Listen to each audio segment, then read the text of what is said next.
ब्रह्मार्पणं ब्रह्म हविः ब्रह्माग्नौ ब्रह्मणाहुतं ब्रह्मेव तेन गन्तव्यं ब्रह्मकर्म समाधिना एतत् सर्वम् ॐ ब्रह्मार्पणमस्तु ॐ ब्रह्मार्पणमस्तु।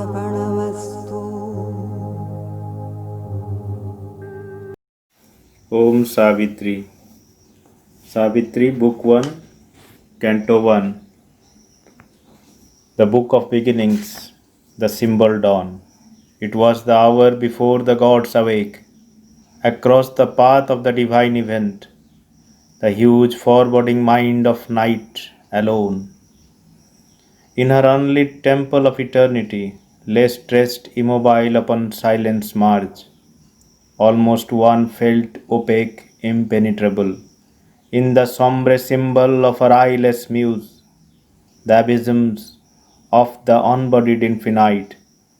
A fathomless zero occupied the world, a power of fallen boundless self awake, between the first and the last nothingness, recalling the tenebrous womb from which it came, turned from the insoluble mystery of birth and the tardy process of mortality, and longed to reach its end in vacant naught, as in a dark beginning of all things, a mute featureless semblance of the unknown, repeating forever the unconscious act, prolonging forever the unseeing will, cradled the cosmic drowse of ignorant force, whose moved creative slumber kindles the suns, and carries our lives in its somnambulist whirl, athwart the vain enormous trance of space, its formless stupor,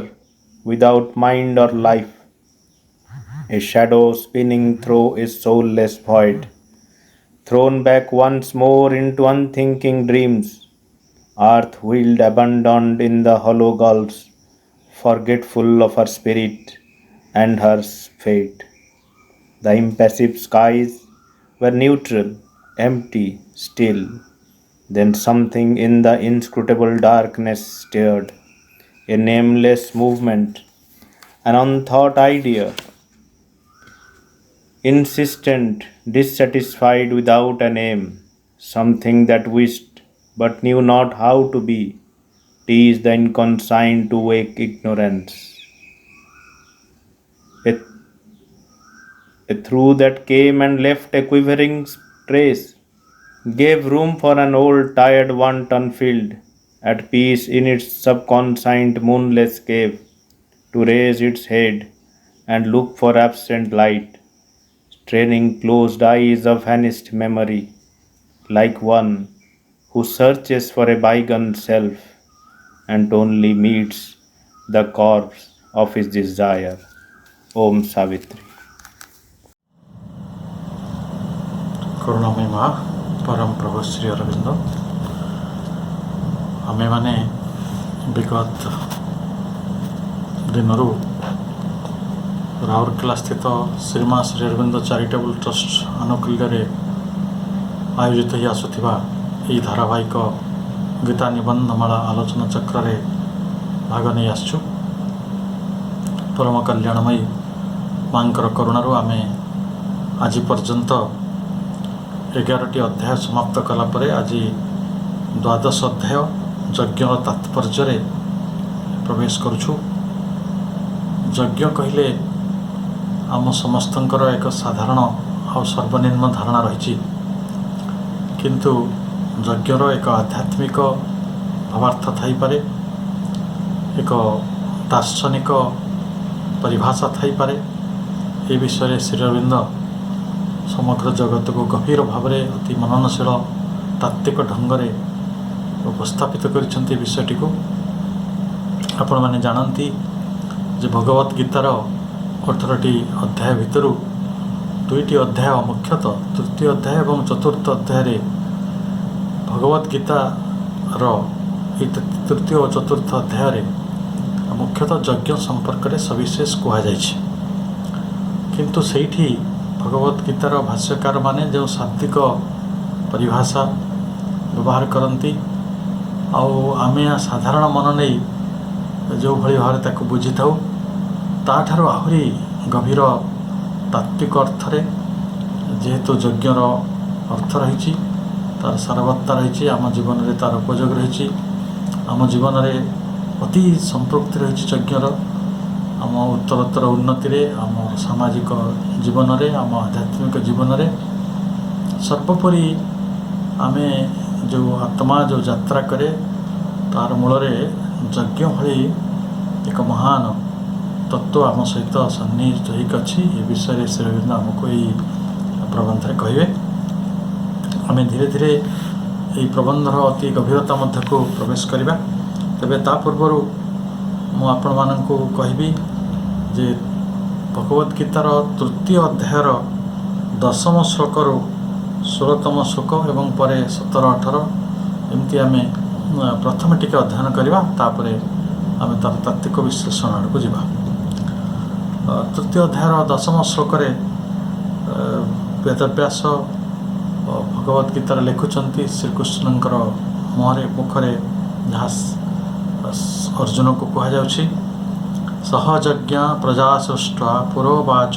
Prajapati अनेन विश्वध्वम एष भूस्तिष्ठ कामधुक् यार अर्थ जे जे ये जो यज्ञ को सृष्टि करी प्रजापति जे प्राणी मानकर प्रभु से कहते तुम्हें ये यज्ञ निष्पादन करी यज्ञ कर्म करी अधिकरू अधिक समृद्धशाली हो निश्चित भाव में तमମାନଙ୍କର समस्त कामना और इच्छा ये यज्ञ द्वारा परिपूर्ण हो प्रकृत में यही संसार रे आमे अनेक आमर इच्छा गुड़ी को लेकिन आसी था कहार केते प्रकार इच्छा कहार केते परमार्थिक इच्छा अच्छी कहार के सांसारिक इच्छा अच्छी जहाँ भी हो ये समस्त इच्छाटी यज्ञ द्वारा परिपूर्ण हो बोली भगवत गीता कहते पुणी कहुच्छी देवान भावयेत नैव ते देवा भावयन्तु जे देवता माने आमको कथा भाविबे आमे तांको कथा भाविबा बा देवता माने आमको संवर्धन करिवे आ मनुष्य देवगण मनुष्यगण देवता मानक संवर्धन करेंगे आम परस्पर को संवर्धन करवा आ कौन हम ना परस्पर भावयंत श्रेय परम वाप्स्यर्थ अर्थात यज्ञ द्वारा संवर्धित होई देवता माने तुमको तुमर अभीष्ट भोग प्रदान करेंगे एवं यही जो पारस्परिक संवर्धन द्वारा आम परम श्रेय लाभ करवा तेणु देवता माने मनुष्य को साहाय्य करछंती सहयोग करछंती जहाँ जहाँ जीवन पथरे दरकार से सब जोगाउछंती एवं प्रतिदान रे मध्य मनुष्य से कर्मटी करू देवता मान प्रति प्रतिदान गोटे भावना रखू आपको जदि आम टे सरल भाव में बुझा गोटे समय आम मुनि ऋषि मैंने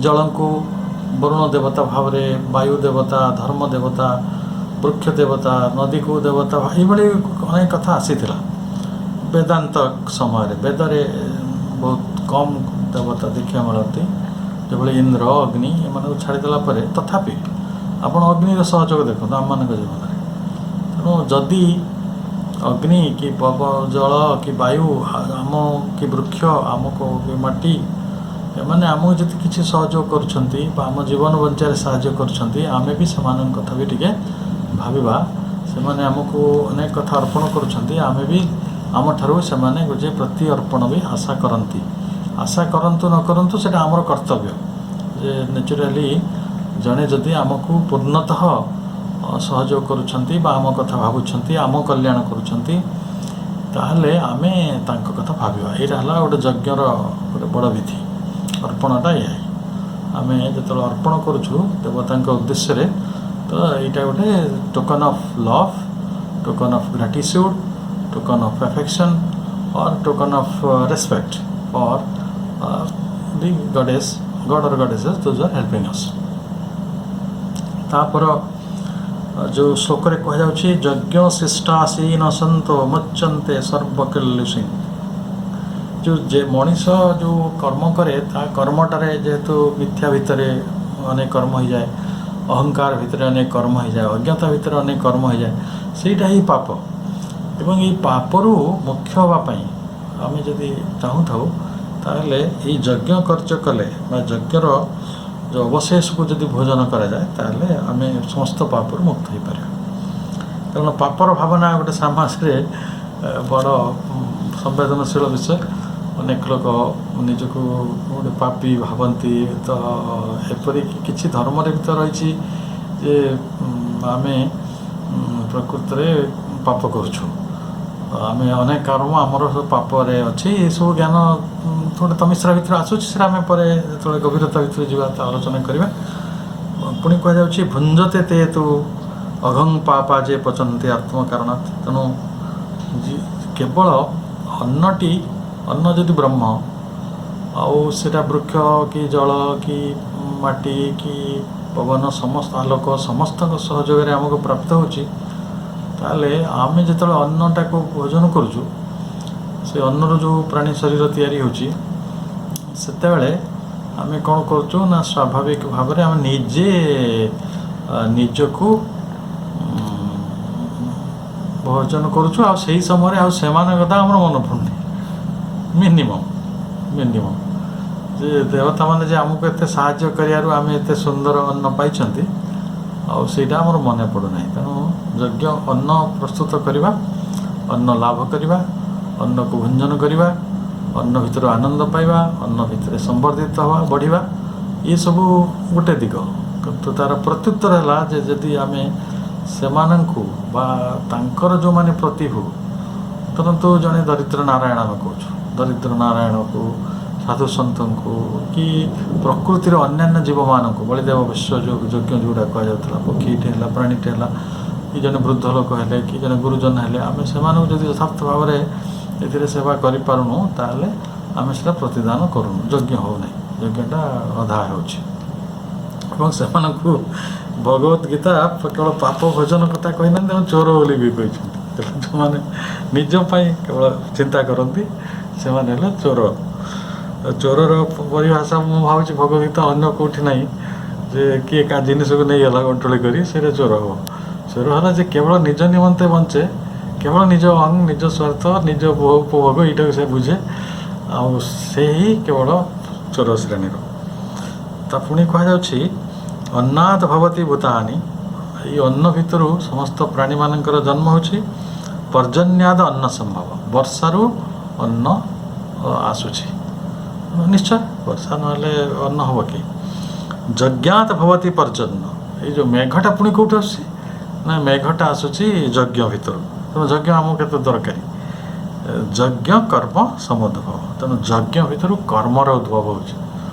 ये जगत है कर्ममय जगत आम शरीर कर्ममय शरीर बिना कर्म से रही पारना निश्वास नवा ठारू हसवा ठारू कांदवा ठारू मन दुख करा आखि पिछुआ मारिया ठारू छुईवा ठारू शुणवा ठारू देखा ठारू जब सब कर्म हुए ताले ये कर्म भितर यज्ञर उद्भव होछि। से यज्ञ निश्चय आम जीवन बहुत निकटतर।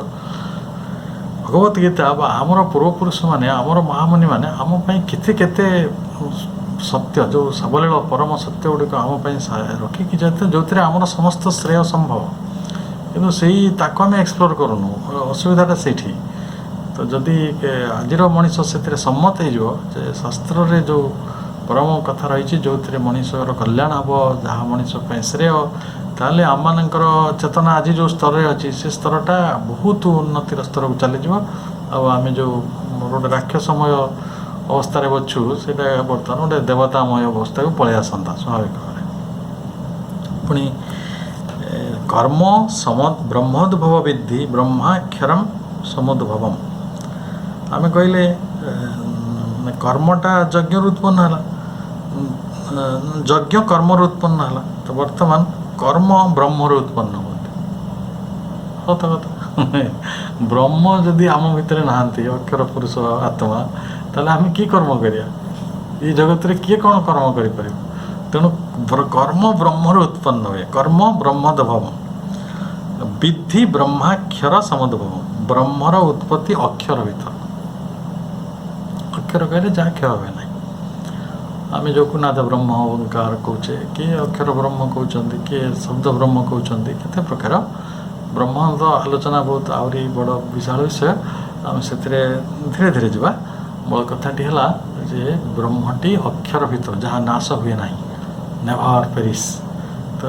कोई ऑलवेज एटर्नाल से कथाटी भीतर ब्रह्म आसुचंती तस्मात् सर्वगतं ब्रह्म ये जो सर्वगत ब्रह्म कहले सबू प्राणी सबू वस्तु सबू ठारे जोटा आम कहे ओमनी प्रेजेंट ये जो सर्वगत ब्रह्म ता भीतर आसुचंती एवं से कौटी अछंती नित्यं यज्ञ प्रतिष्ठित यज्ञ से प्रतिष्ठित रही तेणु यज्ञ गुरुत्व आम धीरे धीरे बुझुचे तो पुणी आसला एवं प्रवर्तित चक्रं नानुवर्तयति ज इह लोकरे एहीपरि भाव प्रवर्तित चक्रर जी अनुसरण करे नाही अघायुरीन्द्रिय राम मोघं पार्थ सजीवती तार जीवन पापमय एवं से जो इंद्रिय शक्त से वृथारे जीवन धारण करे प्रकृत में अनेक लोक जीवन को असार मन करती जदि से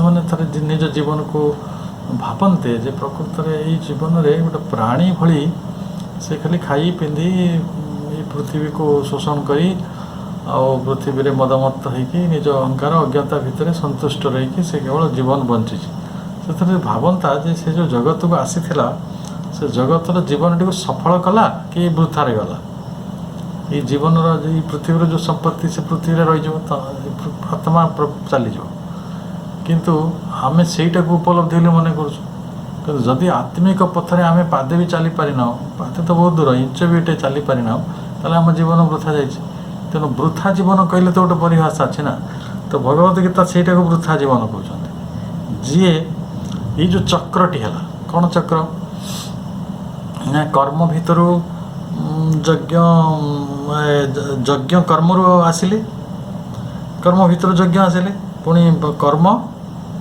ब्रह्मर उत्पन्न है ब्रह्म उत्पत्ति अक्षर भितर है से ब्रह्म सर्वगत ब्रह्म यज्ञ रही यज्ञटा गोटे साइकल होगा कि नहीं सर्कल होगा ना बुझीगला तेणु यही जो प्रवर्तित चक्र यही जो प्रवर्तित चक्र भितर जो व्यक्ति बुझी ना कि रही ना कि रही पारु ना यज्ञ रहू ना यज्ञ रहा ताले ता जीवन वृथा ताले यज्ञ रहीबाटा कौन ये गोटे बड़ प्रश्न ये जगत अनेक आध्यात्मिकवादी मनीष मैंने जानते से भारी आंतरिक भाव कहते आम यज्ञ अच्छु प्रकृत में कारण से ठीक कर बुझी जे ये जिते सकल कर्म हो प्रकृति जहाँ जहाँ क्रिया करुँची प्रकृति जहाँ जहाँ गतिविधि रखी यही सकल प्रकृति जो क्रियमाणता रही जभली मनीषटे जन्म हो किशोर होची से गोटे युवक हो गोटे प्रौढ़ होची से मरी हो भी प्रकृति लीला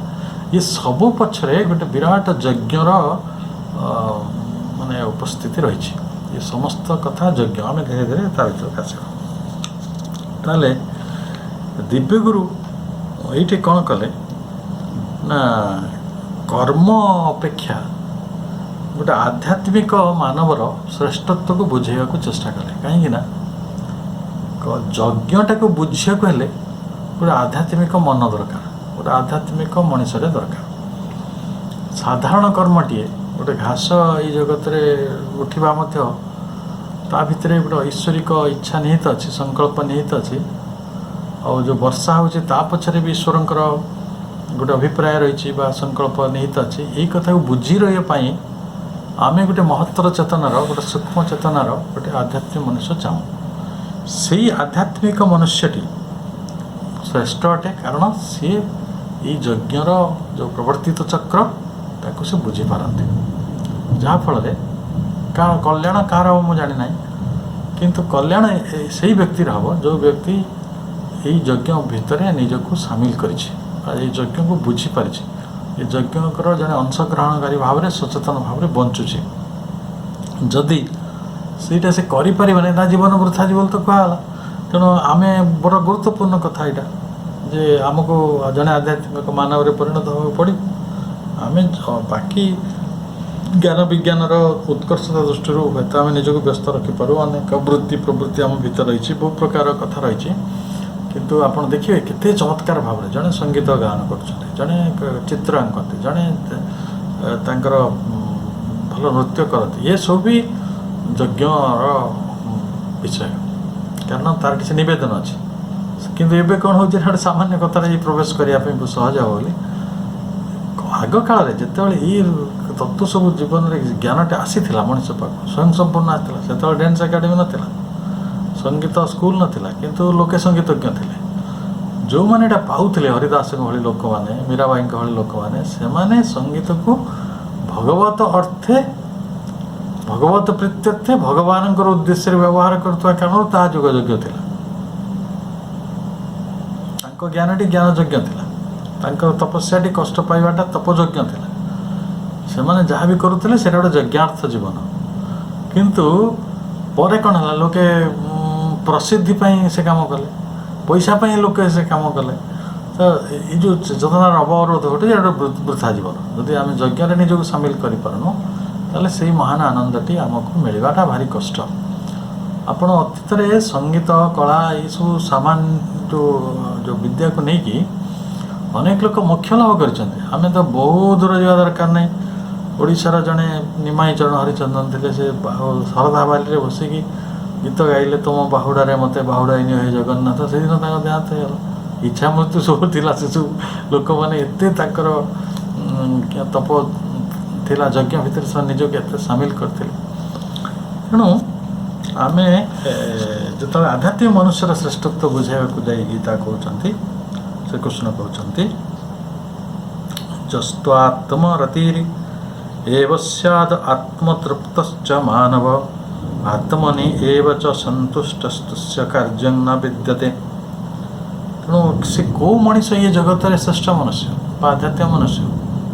ଅଧ୍ୟାତ୍ମର ଅର୍ଥ ହେଉଛି ଆତ୍ମାର ଚାରିକଡ଼େ ରହିବା, ଆତ୍ମାର ଅଧୀନସ୍ଥ ହୋଇ ରହିବା, ଆତ୍ମାକୁ ଛଡ଼ା ଆଉ କିଛିକୁ ନ ଜାଣିବା, ଆତ୍ମା ପୁଣି ଆଉ ଅଲଗା ବିଷୟ ଆସିବା। ତେଣୁ ସେ କହୁଛନ୍ତି ଯତ୍ ଆତ୍ମରତିରେ, କେବଳ ଆତ୍ମାରେ ହିଁ ଯାହାର ରତି, ରତି କହିଲେ ସୁଖ, କେବଳ ଆତ୍ମାରେ ଯିଏ ଆନନ୍ଦ ପାଆନ୍ତି। ତାପରେ ଆତ୍ମନି ଏବଚ ସନ୍ତୁଷ୍ଟ, ଯିଏ ଆତ୍ମାରେ ସନ୍ତୁଷ୍ଟ ତୃପ୍ତ, ଏବଂ ଆତ୍ମାରେ ହିଁ ସନ୍ତୁଷ୍ଟ, ତାଙ୍କ ପାଇଁ କୌଣସି କର୍ମ ନାହିଁ ଯାହା ସେ କରିହେଉଛି। କିନ୍ତୁ ଏଇ ଜଗତରେ ସବୁଠାରୁ କଠୋର ନିୟମଟି କ'ଣ? ବିନା କର୍ମରେ ଆପଣ କ୍ଷଣେ ତିଷ୍ଠି ପାରିବେନି। ତାହେଲେ ନିଜେ ଶ୍ରୀକୃଷ୍ଣ କହିଛନ୍ତି ଯେ ମୋ ପାଇଁ ଏଠି କିଛି କର୍ମ କରିବା ଦରକାର ନାହିଁ, କି ମୁଁ କର୍ମ ଦ୍ୱାରା କିଛି ପ୍ରାପ୍ତ କରିବାର ମନ ନାହିଁ, କି କିଛି ହରାଇବାର ନାହିଁ। କିନ୍ତୁ ତା ସତ୍ତ୍ୱେ ମୁଁ କର୍ମ କରୁଛି, କାରଣ ମହାଜନମାନେ ଯେଉଁ ପନ୍ଥା ଆଚରଣ କରନ୍ତି, ଇତର ଜନ ତାହା ଆଚରଣ କରନ୍ତି। ମୁଁ କର୍ତ୍ତବ୍ୟ କର୍ମ ଦୃଷ୍ଟିରୁ କର୍ମଟି କରୁଅଛି, କାରଣ ମୁଁ କର୍ମର ଚକ୍ରଟିକୁ ବୁଝିଛି, କର୍ମର ଯେଉଁ ମୂଳ ଭିତ୍ତିକୁ ମୁଁ ବୁଝିଛି, କର୍ମର ଯେଉଁ ଗହନତା ମୁଁ ତାକୁ ବୁଝିଛି।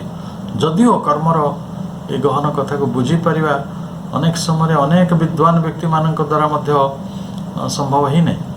ଅନେକ ସମୟରେ ଦ୍ରୋଣ ଭୀଷ୍ମଙ୍କ ଭଳି ମହାନ ଲୋକ ବ୍ୟକ୍ତି ବି, ଯୁଧିଷ୍ଠିରଙ୍କ ଭଳି ମହାନ ବ୍ୟକ୍ତି ବି, ରାମଚନ୍ଦ୍ରଙ୍କ ଭଳି ଅନେକ ଲୋକ, ରାବଣଙ୍କ ଭଳି ଲୋକ, ଯେଉଁମାନେ ସବୁ ତତ୍ତ୍ୱଜ୍ଞାନୀ ଥିଲେ, ସେମାନେ ବି ଏସବୁ ଏ କର୍ମର ଯେଉଁ ପ୍ରେରଣା, କର୍ମ ପଛରେ ଥିବା ଉଦ୍ଦେଶ୍ୟ, କର୍ମର ଯେଉଁ ଗଭୀରତା, କର୍ମଣାଙ୍ଗନା ଗତି କୁହାଯାଏ।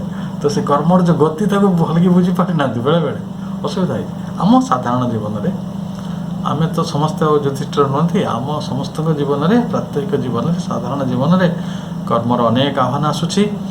ଏବଂ ସେ କର୍ମଟାକୁ କିଭଳି ଭାବରେ ଗୋଟେ ଯଜ୍ଞରେ ଟ୍ରାନ୍ସଲେଟ୍ କରାଯିବ, ଆଉ ତା ଭିତରୁ ଆମେ କିଭଳି ଆମର ପରମ କଲ୍ୟାଣଟାକୁ ଡିରାଇଭ୍ କରି ନେବା, ଆମର ପରମ କଲ୍ୟାଣଟିକୁ, ଶ୍ରେୟଟିକୁ ଆମ ଭିତରକୁ ଆଣିବା, ଯେଉଁଟା ଆମକୁ ଦରକାର ଅଛି, ସେ ହେଉଛି ଏଇ ଆଲୋଚନାର ମୂଳ କଥା। ତେଣୁ ପୁଣି କୁହାଯାଉଛି ନୈବ ତସ୍ୟ କୃତେନାର୍ଥ ନାକୃତେ ନେହ କଶ୍ଚନ, ଯେ ସେଇ ଯେଉଁ ଲୋକ ଆତ୍ମରତି ତାର ହେଲାଣି, ନିଜ ଆତ୍ମାରୁ ସେ ଆନନ୍ଦ ପାଇଲାଣି, ଆତ୍ମତୃପ୍ତ ହେଲାଣି ନିଜ ଆତ୍ମାରେ, ତ ସେଇ ବ୍ୟକ୍ତି ପାଇଁ ନୈବ ତସ୍ୟ କୃତେ ନ ଅକୃତେ ନେହ କଶ୍ଚନ, ତା ପାଇଁ କିଛି କର୍ମ ତାର ଲାଭ କରିବାର କିଛି ନାହିଁ, କର୍ମ କରିବା ଦ୍ୱାରା ନ କରିବା ଦ୍ୱାରା ତାର କିଛି ଲାଭ ବି ନାହିଁ। ସିଏ ମାନେ ଯେଉଁ ଦେଖନ୍ତୁ ଆମେ ସବୁବେଳେ ଦୁଇଟା ମୋଡ଼ରେ ରହୁଛୁ, ଆକ୍ସନ୍ ମୋଡ଼ରେ ନହେଲେ ଇନ୍ଆକ୍ସନ୍ ମୋଡ଼। ଆମେ କର୍ମରେ ରହୁଛୁ ନହେଲେ ନିଷ୍କ୍ରିୟ ରହୁଛୁ। ତେଣୁ ଏଇସବୁ ବ୍ୟକ୍ତିମାନଙ୍କ ପାଇଁ ନିଷ୍କ୍ରିୟ ଯଦି ସେ ଧ୍ୟାନ ଅର୍ଥରେ ବି ଯାଉଥାନ୍ତି ତାହେଲେ ସେ କର୍ମ କଲେ ବି ତାଙ୍କୁ କିଛି କ୍ଷତି ନାହିଁ, କର୍ମ ନ କଲେ ବି ତାଙ୍କୁ କିଛି କ୍ଷତି ନାହିଁ। କର୍ମ କଲେ ତାଙ୍କୁ କିଛି ଲାଭ ନାହିଁ, ତାର ଯଦି ଆମେ ଉଲଟେଇ ଦେବା, କର୍ମ ନ କଲେ ବି କିଛି ଲାଭ ନାହିଁ, କର୍ମ ନ କଲେ ବି କିଛି ଲାଭ ନାହିଁ, କଲେ ବି ଲାଭ କି ନାହିଁ କି ନ କଲେ ବି ଲାଭ ନାହିଁ। ତେଣୁ ସେମାନେ ଲାଭ କ୍ଷତିର ଏଇ ସାଂସାରିକ ଲାଭ କ୍ଷତିର ঊର୍ଦ୍ଧ୍ୱରୁ ଉଠିଛନ୍ତି। ସେମାନେ ଯେଉଁ ଲାଭର କଥା ବୁଝନ୍ତି ସେ ଲାଭଟା ଯାହା ତାଙ୍କୁ ପ୍ରାପ୍ତ ହେଇଯାଇଛି, ସେଟା ହେଉଛି ଆତ୍ମରତି, ଆତ୍ମସନ୍ତୁଷ୍ଟ, ଶାନ୍ତି, ଯାହା ପାଇଁ ଆମେ ଗତି କରୁଛନ୍ତି। ତେଣୁ କ'ଣ ହୁଏ, ଏଇଭଳି ଯେତେବେଳେ ଅବସ୍ଥା ଜଣେ ବ୍ୟକ୍ତିର ପ୍ରାପ୍ତ ହୁଏ, ଆଧ୍ୟାତ୍ମିକ ବ୍ୟକ୍ତିର, ସେ ଯେତେବେଳେ ଏ ଯଜ୍ଞର ଚକ୍ରଟିକୁ ବୁଝିପାରେ, ଯେତେବେଳେ କର୍ମର ଏଇ ଗହନ କଥାକୁ ଜାଣିପାରେ, ତାର ଲାଭ ହୁଏ। ମୂଳ କଥାଟି ହେଲା ଆମମାନଙ୍କର ଜୀବନଟି ଯେମିତି ହେଲେ ଗୋଟେ ପୀଡ଼ାର ଜୀବନ। ତ କାହିଁକି ଜାଣିଛନ୍ତି, ଆମେ ଅନ୍ୟ ଉପରେ ନିର୍ଭର କରୁଛୁ। ନିର୍ଭର କରିବା ଛଡ଼ା ଆମ ପାଖରେ କିଛି ଗତି ନାହିଁ, କିଛି ରାସ୍ତା ନାହିଁ। କିନ୍ତୁ ସେଇ ବ୍ୟକ୍ତିମାନଙ୍କରେ କ'ଣ ହେବ, ନ ଚ ଅସ୍ୟ ସର୍ବଭୂତେଷୁ କଶ୍ଚିତ୍ ଅର୍ଥ ବ୍ୟବସାୟ। କୌଣସି ଅନ୍ୟ ବ୍ୟକ୍ତି ଉପରେ ସର୍ବଭୂତ ମଧ୍ୟରେ ନିର୍ଭର କରିବା ତାଙ୍କୁ ଦରକାର ନାହିଁ। କାରଣ ସେମାନେ ଯେଉଁଠି ନିର୍ଭର ହେଇଛନ୍ତି ସେଇ ନିର୍ଭରତାଟା କେବେ ଫେଲ୍ ହେବନି। ବୁଝିହେଲା ତ? ଆପଣ ସାଇଡ଼୍ରେ ସବୁ ଲାଇନ୍ ଆଣିଛନ୍ତି, ସେଇଟା କଟିଯିବ। କିନ୍ତୁ ଯଦି ଆପଣ ମେନ୍ରୁ ଆଣିଛନ୍ତି ତାହେଲେ ଗୋଟେ ମେନ୍ ଲାଇନ୍ ଯାଇଥିବ, ତା ଭିତରୁ ସେଇଟା କଟିବନି ସହଜରେ। ତ ମେନ୍ ଲାଇନ୍ ତ ଗୋଟେ କିଛି ଅଛି ନା। ତ ଆମକୁ ଦେଖିବାକୁ ପଡ଼ିବ ଯେ ରିଅଲ୍ ସୋର୍ସ, ଯଦି ଆପଣ ସେକେଣ୍ଡାରୀ ଟର୍ସିଆରୀ ସୋର୍ସ ଦ୍ୱାରା ମାନେ କନେକ୍ଟେଡ଼ ଅଛନ୍ତି, ଆପଣଙ୍କ ରିସୋର୍ସ କେବେ ନା କେବେ ସମାପ୍ତ ହେଇଯିବ। ଯଦି ଆପଣ ପ୍ରାଇମେରୀ ସୋର୍ସ ସହିତ, ମୂଳ ସୋର୍ସ ସହିତ ଆଟାଚ୍ ଅଛନ୍ତି, ତାହେଲେ ଆପଣଙ୍କ ସୋର୍ସ କେବେ ସରିବ ନାହିଁ। ତେଣୁ ଏଇ ଯେଉଁ ଅନ୍ୟମାନଙ୍କ ଉପରେ ନିର୍ଭର କରିବାର ଯେଉଁ ଦୁଃଖଟି, ସେକେଣ୍ଡ ଇଜ୍ ଦ ହେଲ୍, ମନେ ରଖିଦେବେ। ଯେତେବେଳେ ଆପଣ ଅନ୍ୟ ଉପରେ ନିର୍ଭର କରୁଛନ୍ତି, ଯେଉଁ ବାଟରେ ନିର୍ଭର କରନ୍ତୁ, ତାହେଲେ ନିଶ୍ଚିତ ଭାବରେ ଆପଣ ତାର କର୍ମ ଦ୍ୱାରା ମଧ୍ୟ ପ୍ରଭାବିତ ହେଉଛନ୍ତି। କାରଣ ସିଏ ଯଦି ଝାଡ଼ୁ ମାରିବେ ଆପଣ ଠାକୁର ପୂଜା କରିବେ, ଆଉ ସିଏ ଯଦି ଝାଡ଼ୁ ନ ପାରିଲେ ଆପଣ ଠାକୁର ପୂଜା କରିପାରୁନାହାନ୍ତି ନା। ତେଣୁ ଏଇ ଯେଉଁ ଡିପେଣ୍ଡେଣ୍ଟ ଲାଇଫ୍ ଆମମାନଙ୍କ ଜୀବନରେ, ତ ସେଥିରେ ପ୍ରାତ୍ୟୟିକ ଦିଗ ରହିଛି, ପରମାର୍ଥିକ ଦିଗ ବି ରହିଛି। ସବୁ କଥାର ଦୁଇଟା ଦିଗ ଥାଏ। ତ ଯାହା ବି ହଉ, ଆପଣ ଯେଉଁ ନିର୍ଭରତାର ଜୀବନଟି, ଯେ ଜଣେ ସିଏ ଖୁସି ହେଲେ ମୁଁ ଖୁସି ହେବି, ଏ ସମୟ ତ ଅଛି ନା। ଅତି କମରେ ଆମେ ଅନେକ ଲୋକ, ମା ଖୁସି ହେଲେ ଆମେ ଖୁସି ହେବା, ଆମ ପତ୍ନୀ ଖୁସି ହେଲେ ଆମେ ଖୁସି ହେବା, ଆମ ସନ୍ତାନମାନେ ଖୁସି ହେଲେ ଆମେ ଖୁସି ହେବା, ଏହା ଭାବିନୁ। କିନ୍ତୁ ପ୍ରକୃତରେ କ'ଣ ଅନ୍ୟମାନେ ଖୁସି ହେଲେ ମୁଁ ସନ୍ତୁଷ୍ଟ ହେବି? ମା ସିଧା କହୁଛନ୍ତି ଯେ ଏଇଟା ଗୋଟେ ବଡ଼ ଅଦ୍ଭୁତ ନିୟମ, ଯେ ଆମେ ଏପରି ଭାବିଥାଉ, କିନ୍ତୁ ପ୍ରକୃତରେ ସେମାନଙ୍କ ଖୁସି ଉପରେ ଆମ ଖୁସି ବହୁତ କିଛି ନିର୍ଭର କରେ ନାହିଁ। ଆମେ ଆତ୍ମରତିର କଥା ଆସିଲା। ତେଣୁ ସେଇଟା କେମିତି ପ୍ରାପ୍ତ ହେବା, ସେମାନଙ୍କର କଲ୍ୟାଣ ଅବଶ୍ୟ କରିବା। କାରଣ ସେମାନଙ୍କ କଲ୍ୟାଣ ବ୍ୟତିରେକେ ଆମର ଯଜ୍ଞ ସମ୍ପୂର୍ଣ୍ଣ ନୁହେଁ। ଦେବତାମାନେ ବି ସେଇ କର୍ମ କରୁଛନ୍ତି। ଦେବତାମାନେ ଅନ୍ୟର ପାଇଁ କାମ କରୁଛନ୍ତି। ସୂର୍ଯ୍ୟଙ୍କର କ'ଣ ଦରକାର, ଚନ୍ଦ୍ରଙ୍କର କ'ଣ ଦରକାର, ସମୁଦ୍ରର କ'ଣ ଦରକାର? ସେ କାହିଁକି ଯେଉଁ ବର୍ଷା ତିଆରିରେ ସହଯୋଗ କରୁଛନ୍ତି? ସୂର୍ଯ୍ୟ କାହିଁ ତିଆରି କରୁଛନ୍ତି? ସେ କ'ଣ ତାଙ୍କ ପାଇଁ? ତାଙ୍କ ଘରେ ଚାଉଳ ଡାଲି ଦରକାର? ତେଣୁ ପ୍ରୀତ୍ୟର୍ଥେ, ଅନ୍ୟର ପ୍ରୀତ୍ୟର୍ଥେ ଆମେ କାମ କରିବା, କିନ୍ତୁ ଯେଉଁ ସଂଲଗ୍ନତା ରହିଛି, ଯେଉଁ ସେ କନେକ୍ସନ୍, ଯେଉଁ ଆମ କନେକ୍ସନ୍ଟା କ'ଣ, ଆମର ଯେଉଁ ସଂଲଗ୍ନତାଟା ବଡ଼ ନିର୍ଭରଶୀଳ। ଏଇ ନିର୍ଭରଶୀଳତାଟା ଦେବତାମାନଙ୍କ ପାଖରେ ନାହିଁ। ସେମାନେ କଲ୍ୟାଣ କରିବାଟା ତାଙ୍କ ଧର୍ମ, କଲ୍ୟାଣ କରିବାଟା ତାଙ୍କ ଧର୍ମ। ସେଭଳି ଆମକୁ ଗୋଟେ କଲ୍ୟାଣ କରିବାଟା ଧର୍ମ ନେବାକୁ ପଡ଼ିବ। ଯେଭଳି ସୂର୍ଯ୍ୟ ମାନେ ହିଁ ବୁଝା ପଡ଼ିବ କିରଣ ପ୍ରଦାନ, ଜଳ ମାନେ ହିଁ ସେ ଶୀତଳତା। ତେଣୁ ସେଇଭଳି ଆମକୁ ବୁଝିବାକୁ ପଡ଼େ ଯେ ଜଣେ, ଧରନ୍ତୁ ମୁଁ ଗୋଟେ ଭଲ କଥାରେ ପଢ଼ିଥିଲି ଅନେକ ଦିନ ପରେ, ଜଣେ ବ୍ୟକ୍ତି, ଆମେ ଯେଉଁମାନେ ଜଗତରେ ଅଛୁ ସାଧାରଣ ଜୀବନରେ, ଆମର ପ୍ରେମ, ଆମ ସ୍ନେହ, ଆମର ଯେଉଁ ସହାନୁଭୂତି, ଆମ ସହଯୋଗଟା କେଉଁ ଆଧାରରେ ହୁଏ? ଯେ ଜଣକ ଅନ୍ୟ ଜଣଠାରୁ ଆମର କ'ଣ ପାଇବାର ଅଛି ବା ନ ପାଇବାର ଅଛି, ଏସବୁ ଭିତ୍ତି ଉପରେ ହୁଏ, କଣ୍ଡିସନାଲ୍। କି ଜଣେ ଯେ ପ୍ରେମ ସ୍ୱରୂପ ହୋଇଯାଏ, ସୂର୍ଯ୍ୟଙ୍କ ଭଳି, ସୂର୍ଯ୍ୟ ଯେଉଁ ଜ୍ୟୋତି ସ୍ୱରୂପ, ତାହେଲେ ପ୍ରେମ ଭିନ୍ନ ଆଉ କିଛି ତ ସେ ଆଉ ଆସିବ ହିଁ ନାହିଁ ତାଙ୍କ ପାଖରେ। ମୁଁ ଅନେକ ବ୍ୟକ୍ତିଙ୍କୁ ଜାଣି, ଯେଉଁମାନେ ଭାରି ଜ୍ଞାନ ସ୍ୱରୂପ, केवल ज्ञान छाड़ा जीवन में किसी कथा आसेना ये अलग तत्व आम से आलोचना करें पुणी जो समय आसो कि पुणी श्रीअरविंद कहते जे जितेबले भगवत गीता लेखाला से ता पूर्वर गोटे वैदिक आदर्श ये जगत में प्रचलित थिला मानव समाज रे तेणु आम भगवत गीता को गोटे माने कौन कह वैदांतिक विषय वेदांतर श्रेणीभुक्त नहीं पारे वेदांतिक आइडियाल्स तेणु ये भितर दुईटी मौलिक पार्थक्य रही गोटे विभेद रही विरोध रही गभीरता ये जगार आरंभ हो देखो आम कई धारणा करूँ से यज्ञ हो कर्म हो जीवन हो समृद्धि हो प्राप्ति हो अप्राप्ति हो भगवान हो ये दुईटा मतवाद रोचे गोटे वेदर मत भारी स्वकीय भारी मौलिक एवं अन्यटी हूँ वेदांतर जोटा कि भारी प्राक्टिसेबल भारी रेसनाल बहुत प्राक्टिकल माने साधारण जीवन मनीष को लेकिन ट्रिट कराई ये दुईटार विरोध को बेले बेले आपण वेद ठीक लगे बेले बेले वेदांत ठीक लगे तेणु आपण कौ विरोध में जी या पक्षे जी कि पक्षे जी भगवत गीता है गोटे अद्भुत ग्रंथ जो बारंबार कहुचे श्रीकृष्ण होती ग्रेट सिंथेसाइजर ताको समन्वय कर गीता गोटे समन्वय आनी ग्रंथ आम गत आलोचना गुड़िक केते गभीर भाव आलोचना कर सांख्य योग या भितर भी गोटे बड़ फरक थिला कर्म योग कर्म प्रधान सांख्य ज्ञान प्रधान तांको भितर जो तत्वगत मीमांसा यहाँ को भगवत गीता कर भी आमको जदि वैदिक आदर्श कथा कह यज्ञटा कौन ना यज्ञ आप देखिए गोटे षोडश संस्कार थिला मन थी जड़े विवाह करवा गोटे संस्कार जन्म गोटे संस्कार उपनयन हवा गोटे संस्कार षोडश संस्कार कथा जानी एपरिक गर्भाधान हेले संस्कार प्रक्रिया रोला जन्म पूर्व मृत्यु पर्यंत श्राद्ध तर्पण कला पर्यंत ये कौन हुए ना मनुष्य और देवता मान मध्य गोटे पारस्परिकता रही आम जो यज्ञ करुँ माने देवता अच्छा देवता को संतुष्ट कर लोके आम शुणु राजा मैंने राजार पुओ नाला और से अमुक देवता को तपस्या कर पुत्र लाभ कले जड़े लोकर राज्य पलैला से तपस्या कले और से राज्य लाभ कले जड़े व्यक्ति बहुत शक्तिशाली होगा चाहूले सी शक्ति जमी आमर को देखिए देखिए बड़ तपस्वी थे इंद्रजित कि विराट विराट सिद्धि सब मिलता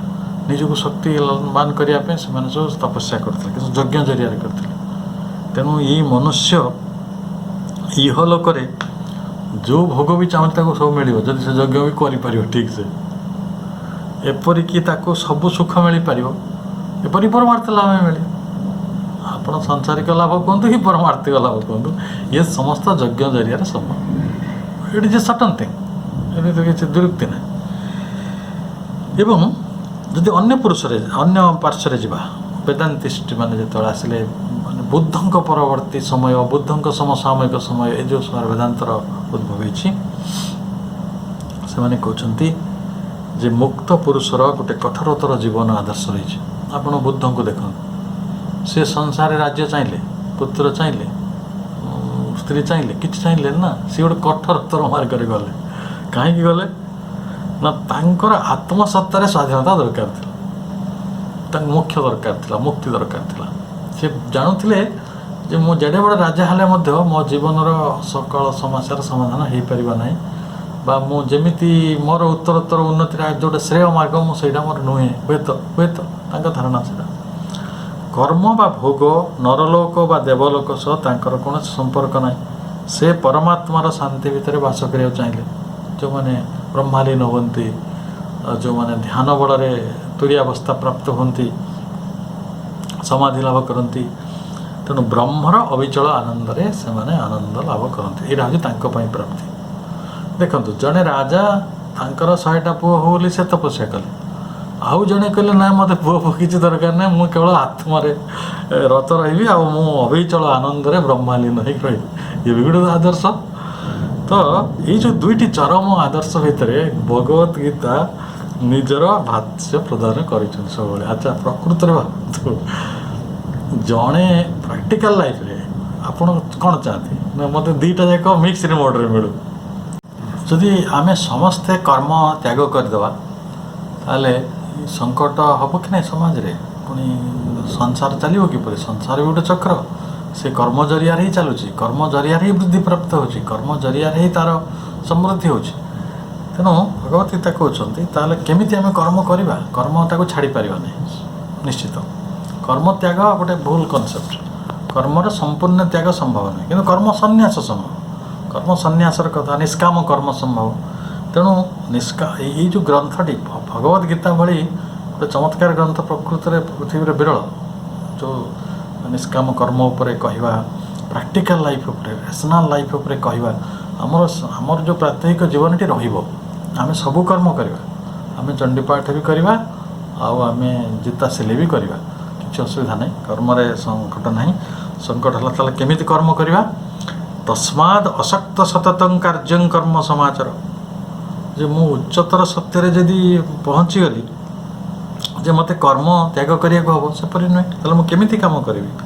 ନା ମୁଁ ଯେ ନିଷ୍କାମ କର୍ମ, ମୁଁ ଅସକ୍ତ ହେଇକି, ମାନେ ଆସକ୍ତି ନଥାଇକି ମୁଁ କର୍ମ କରିବି।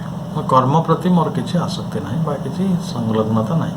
କର୍ମର ଫଳ ସହିତ ମୋର କିଛି ବେଶୀ ଆଗ୍ରହ ନାହିଁ। ହେଲେ ଈଶ୍ୱରଙ୍କ ଇଚ୍ଛା, ନହେଲେ ବି ଈଶ୍ୱରଙ୍କ ଇଚ୍ଛା, ଏହି ପୂର୍ଣ୍ଣ ସମର୍ପଣର ଭାବ ସହିତ ଯଦି ମୁଁ କର୍ମଟା ମୋ ନିଜ ଅନ୍ତର୍ପ୍ରେରଣା ଭିତରୁ କରୁଛି, ଆତ୍ମାକୁ ସାକ୍ଷୀ ରଖି କାମଟି କରୁଛି, ନିରହଙ୍କାର ଭାବରେ କରୁଛି, କର୍ତ୍ତା ଭାବରେ କରୁଛି, ଜଣେ ମୁଁ କର୍ତ୍ତା ନୁହେଁ, ଆଇ ଏମ୍ ନଟ୍ ଦି ଡୁୟର୍, ତାହେଲେ କ'ଣ ହେବ ନା ଅସକ୍ତ ହି ଆଚରଣ କର୍ମ ପରମ ଆପ୍ନୋତି ପୁରୁଷ। ତାହେଲେ ଯଦି ମୁଁ ଆସକ୍ତ ହେଇକି, ନିରାସକ୍ତ ହେଇକରି କର୍ମଟି କରିପାରେ, ତାହେଲେ ମୋ ଭିତରେ ପରମ ପୁରୁଷର ବା ସେ ପରମ ଜ୍ଞାନର ଗୋଟେ ଉଦ୍ଭବ ହେବ, ଅବଶ୍ୟ ହେବ। କାରଣ ମୁଁ ସେ ପରମ ଶ୍ରେୟ ଆଡ଼କୁ ସାଧନା ଚାଲେ। ଏଇଟା ହେଉଛି ସାଧନାର ଗୁଡ଼ ରହସ୍ୟ। ତେଣୁ ଯଜ୍ଞ କନସେପ୍ଟଟା କେଉଁଠି କର୍ମ ସହିତ ଏଣ୍ଟ୍ରି କରିଛି ସେଟା ଆମେ ଟିକେ ଆଲୋଚନା କରିଥିଲେ, ପୁଣି ଆମେ ଆଗକୁ ଆସିବା। ତେଣୁ ଯେଉଁ ସନ୍ନ୍ୟାସୀମାନେ, ଆମେ ବୁଦ୍ଧଦେବଙ୍କ କଥା କହୁଥିଲେ, ବୁଦ୍ଧଦେବ ପ୍ରାରମ୍ଭିକ ଅବସ୍ଥାରେ ଧ୍ୟାନ ପାଇଁ ସଂସାର ଛାଡ଼ିକି ଜଙ୍ଗଲକୁ ଚାଲିଗଲେ, ଅତି ଗଭୀର ଜଙ୍ଗଲ ଭିତରେ ତପସ୍ୟା କଲେ। କିନ୍ତୁ ଯେତେବେଳେ ସେ ସିଦ୍ଧି ଲାଭ କଲେ, ପୁଣି ଲୋକ କଲ୍ୟାଣ ଦୃଷ୍ଟିରୁ ତ ପୁଣି ଆସିକି ଜନପଦରେ ରହିଲେ ନା। ତାହେଲେ ଲୋକ ସଂଗ୍ରହର ଅନ୍ୟ ଅର୍ଥ ହେଉଛି ଲୋକ କଲ୍ୟାଣ। ତେଣୁ ଲୋକ କଲ୍ୟାଣ ଅର୍ଥରେ ଦେବତାମାନେ ଯେଭଳି କର୍ମରେ ରତ, ସେଇଭଳି ମଣିଷମାନେ ଲୋକ କଲ୍ୟାଣ ଅର୍ଥରେ ଜଗତରେ ରତ ହେବେ କର୍ମରେ। କର୍ମ ଛାଡ଼ିଦେଲେ ବେଶୀ କିଛି ଅସୁବିଧା ହୁଏ ନାହିଁ, ମାନେ ଯେଉଁ ସୁବିଧା ହୁଏ ନାହିଁ। ଆମେ ମହାନ ଋଷିମାନଙ୍କ ଜୀବନକୁ ବି ନିକଟରୁ ଦେଖିଛି।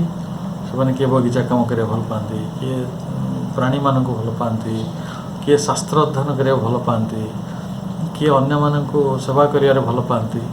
ତ ସେଇଟା କାହିଁ କରନ୍ତି? ତାଙ୍କର ବ୍ୟକ୍ତିଗତ ସେମାନେ କେହି ନୁହନ୍ତି, କିନ୍ତୁ ତା ସତ୍ତ୍ୱେ ସେମାନେ ଏ କାମଟି କରୁଥିଲେ। ରକ୍ତଗତ ଯେଉଁ ପରିବାରରେ ସେମାନେ ଅଧିକ ବିଶ୍ୱାସୀ ନୁହନ୍ତି, ସେମାନେ ଆତ୍ମାର ପରିବାରରେ ଗଭୀର ବିଶ୍ୱାସୀ, ଯେଭଳି ଶ୍ରୀଅରବିନ୍ଦ ଏ କଥାଟି ଆମକୁ କହୁଥିଲେ। ତେଣୁ ମୁକ୍ତ ପରଶର କର୍ମ ଦ୍ୱାରା କିଛି ଲାଭ କରିବାର ନାହିଁ। ସେ ସନ୍ନ୍ୟାସୀ ଯଦି କର୍ମ ନ କରନ୍ତି କ'ଣ ତାଙ୍କର ଅସୁବିଧା ହେବ? ବୁଦ୍ଧ ଯଦି ଆସିକି ଆମକୁ ତାଙ୍କର ଜ୍ଞାନଟିକୁ ବାଣ୍ଟି ନଥାନ୍ତେ, କ'ଣ ତାଙ୍କର ଅସୁବିଧା ହେଇଥାନ୍ତା? କର୍ମ ଦ୍ୱାରା ତାଙ୍କର କିଛି ଲାଭ ହେବାର ନାହିଁ, ଏବଂ କୌଣସି ବ୍ୟକ୍ତିଗତ ଲାଭ କ୍ଷତିକୁ ଗୋଟେ ହିସାବକୁ ନେଇକି ସେମାନେ କର୍ମ କରନ୍ତି ନାହିଁ। ମୋର ଏଇଟା କଲେ ଏଇଟା ଲାଭ ହେବ, ମୋତେ ମୋ କମ୍ପାନୀ ବଡ଼ ହେଇଯିବ। ଅବଶ୍ୟ କଥାଟା ନେଗେଟିଭ୍ ହେଇଯିବ, ଆମେ କହିବାନି। ଆଜିର ପୃଥିବୀରେ ଅନେକ ସନ୍ନ୍ୟାସୀ ଅଛନ୍ତି ତଥାକଥିତ, ଯେଉଁମାନେ ତାଙ୍କ ବିଜନେସ୍ ଏକ୍ସପାନ୍ସନ୍ରେ ଲାଗି ପଡ଼ୁଛନ୍ତି। ସେମାନେ ତାଙ୍କ ପଲିଟିକାଲ ଏଜେଣ୍ଡା ବି ଚଲାନ୍ତି। ବଡ଼ ବିଚିତ୍ର ସ୍ଥିତି। ମାନେ ସମଗ୍ର ମାନବ ଜାତିକୁ ସେମାନେ ଭଲ ପାଇପାରନ୍ତିନି। ସିଏ ସବୁ ଦେଶ ବେଦଶ ଭିତରେ ଫରକ ଆଣନ୍ତି, ଜାତି ଭିତରେ ଫରକ ଆଣନ୍ତି, ଧର୍ମ ବିଦ୍ୱେଷ ତାଙ୍କ ଭିତରେ ରହିଛି। ମୁଁ କହିଲି ସବୁ ଗେରୁଆ ଲୁଗା ପିନ୍ଧି ଲୋକଗୁଡ଼ା କେତେ ହଇରାଣ ହେଉଛନ୍ତି, ନିଜେ ଅନ୍ୟକୁ ବି ହଇରାଣ କରୁଛନ୍ତି। ଲୋକ କଲ୍ୟାଣ ସେମାନଙ୍କର ଉଦ୍ଦେଶ୍ୟ ଭିତରେ ନାହିଁ। ତେଣୁ ସେମାନେ ବ୍ୟକ୍ତିଗତ ଲାଭ କ୍ଷେତ୍ରରେ ହିସାବ ଭିତରେ ରହିଛନ୍ତି। ତେଣୁ ଆମେ ଜନକ ଋଷିଙ୍କ କଥା ଆସିବା। ଜନକ ଗୋଟେ ସବୁଠାରୁ ବଡ଼ ଉଦାହରଣ। କାହିଁକି କହିଲେ? ସେ ହେଲେ ଗୃହସ୍ଥ ସନ୍ନ୍ୟାସୀ। ଜଗତରେ ଅନେକ ଗୃହସ୍ଥ ସନ୍ନ୍ୟାସୀ ଥିଲେ, କିନ୍ତୁ ଜନକ ସର୍ବାଗ୍ରେ, ଜନକ ରାଜା ଥିଲେ, କିନ୍ତୁ ତଥାପି ସିଦ୍ଧି ପ୍ରାପ୍ତ ହେଲେ। ତାର କାରଣ ଯେ ରାଜା ଠାରୁ ଆଉ ବଡ଼ ଜଞ୍ଜାଳ କାହାର ଥାଏ କି? କିନ୍ତୁ ରାଜପଦ ସମ୍ଭାଳିକି ବି ଜଣେ କିଭଳି ଭାବରେ ବି ନିଷ୍କର୍ମ ସିଦ୍ଧି ଆଡ଼କୁ ଯାଇପାରିବେ, କିଭଳି ଭାବରେ ପଦ୍ମପତ୍ର ଏବଂ ଭାଷା, ମାନେ ପଦ୍ମପତ୍ରର ଭିତରେ ଜଳ ଭଳି ରହିପାରିବେ, ତ ତାହା ହିଁ ଗୁରୁତ୍ୱପୂର୍ଣ୍ଣ କଥା। ତେଣୁ ଜନକ ଆମ ଆଗରେ ଗୋଟେ ବଡ଼ ଉଦାହରଣ। ସେଇଠି ସେ କହୁଛନ୍ତି, କୃଷ୍ଣ କହୁଛନ୍ତି, ଶ୍ରୀକୃଷ୍ଣ କର୍ମଣେ ଏବେ ହିଁ ସଂସିଦ୍ଧିମ୍ ଅସ୍ତି ତାହା ଜନକାଦେ। ତେଣୁ ଏଇ ଯେଉଁ କର୍ମରେ ହିଁ ସିଦ୍ଧି ରହିଛି।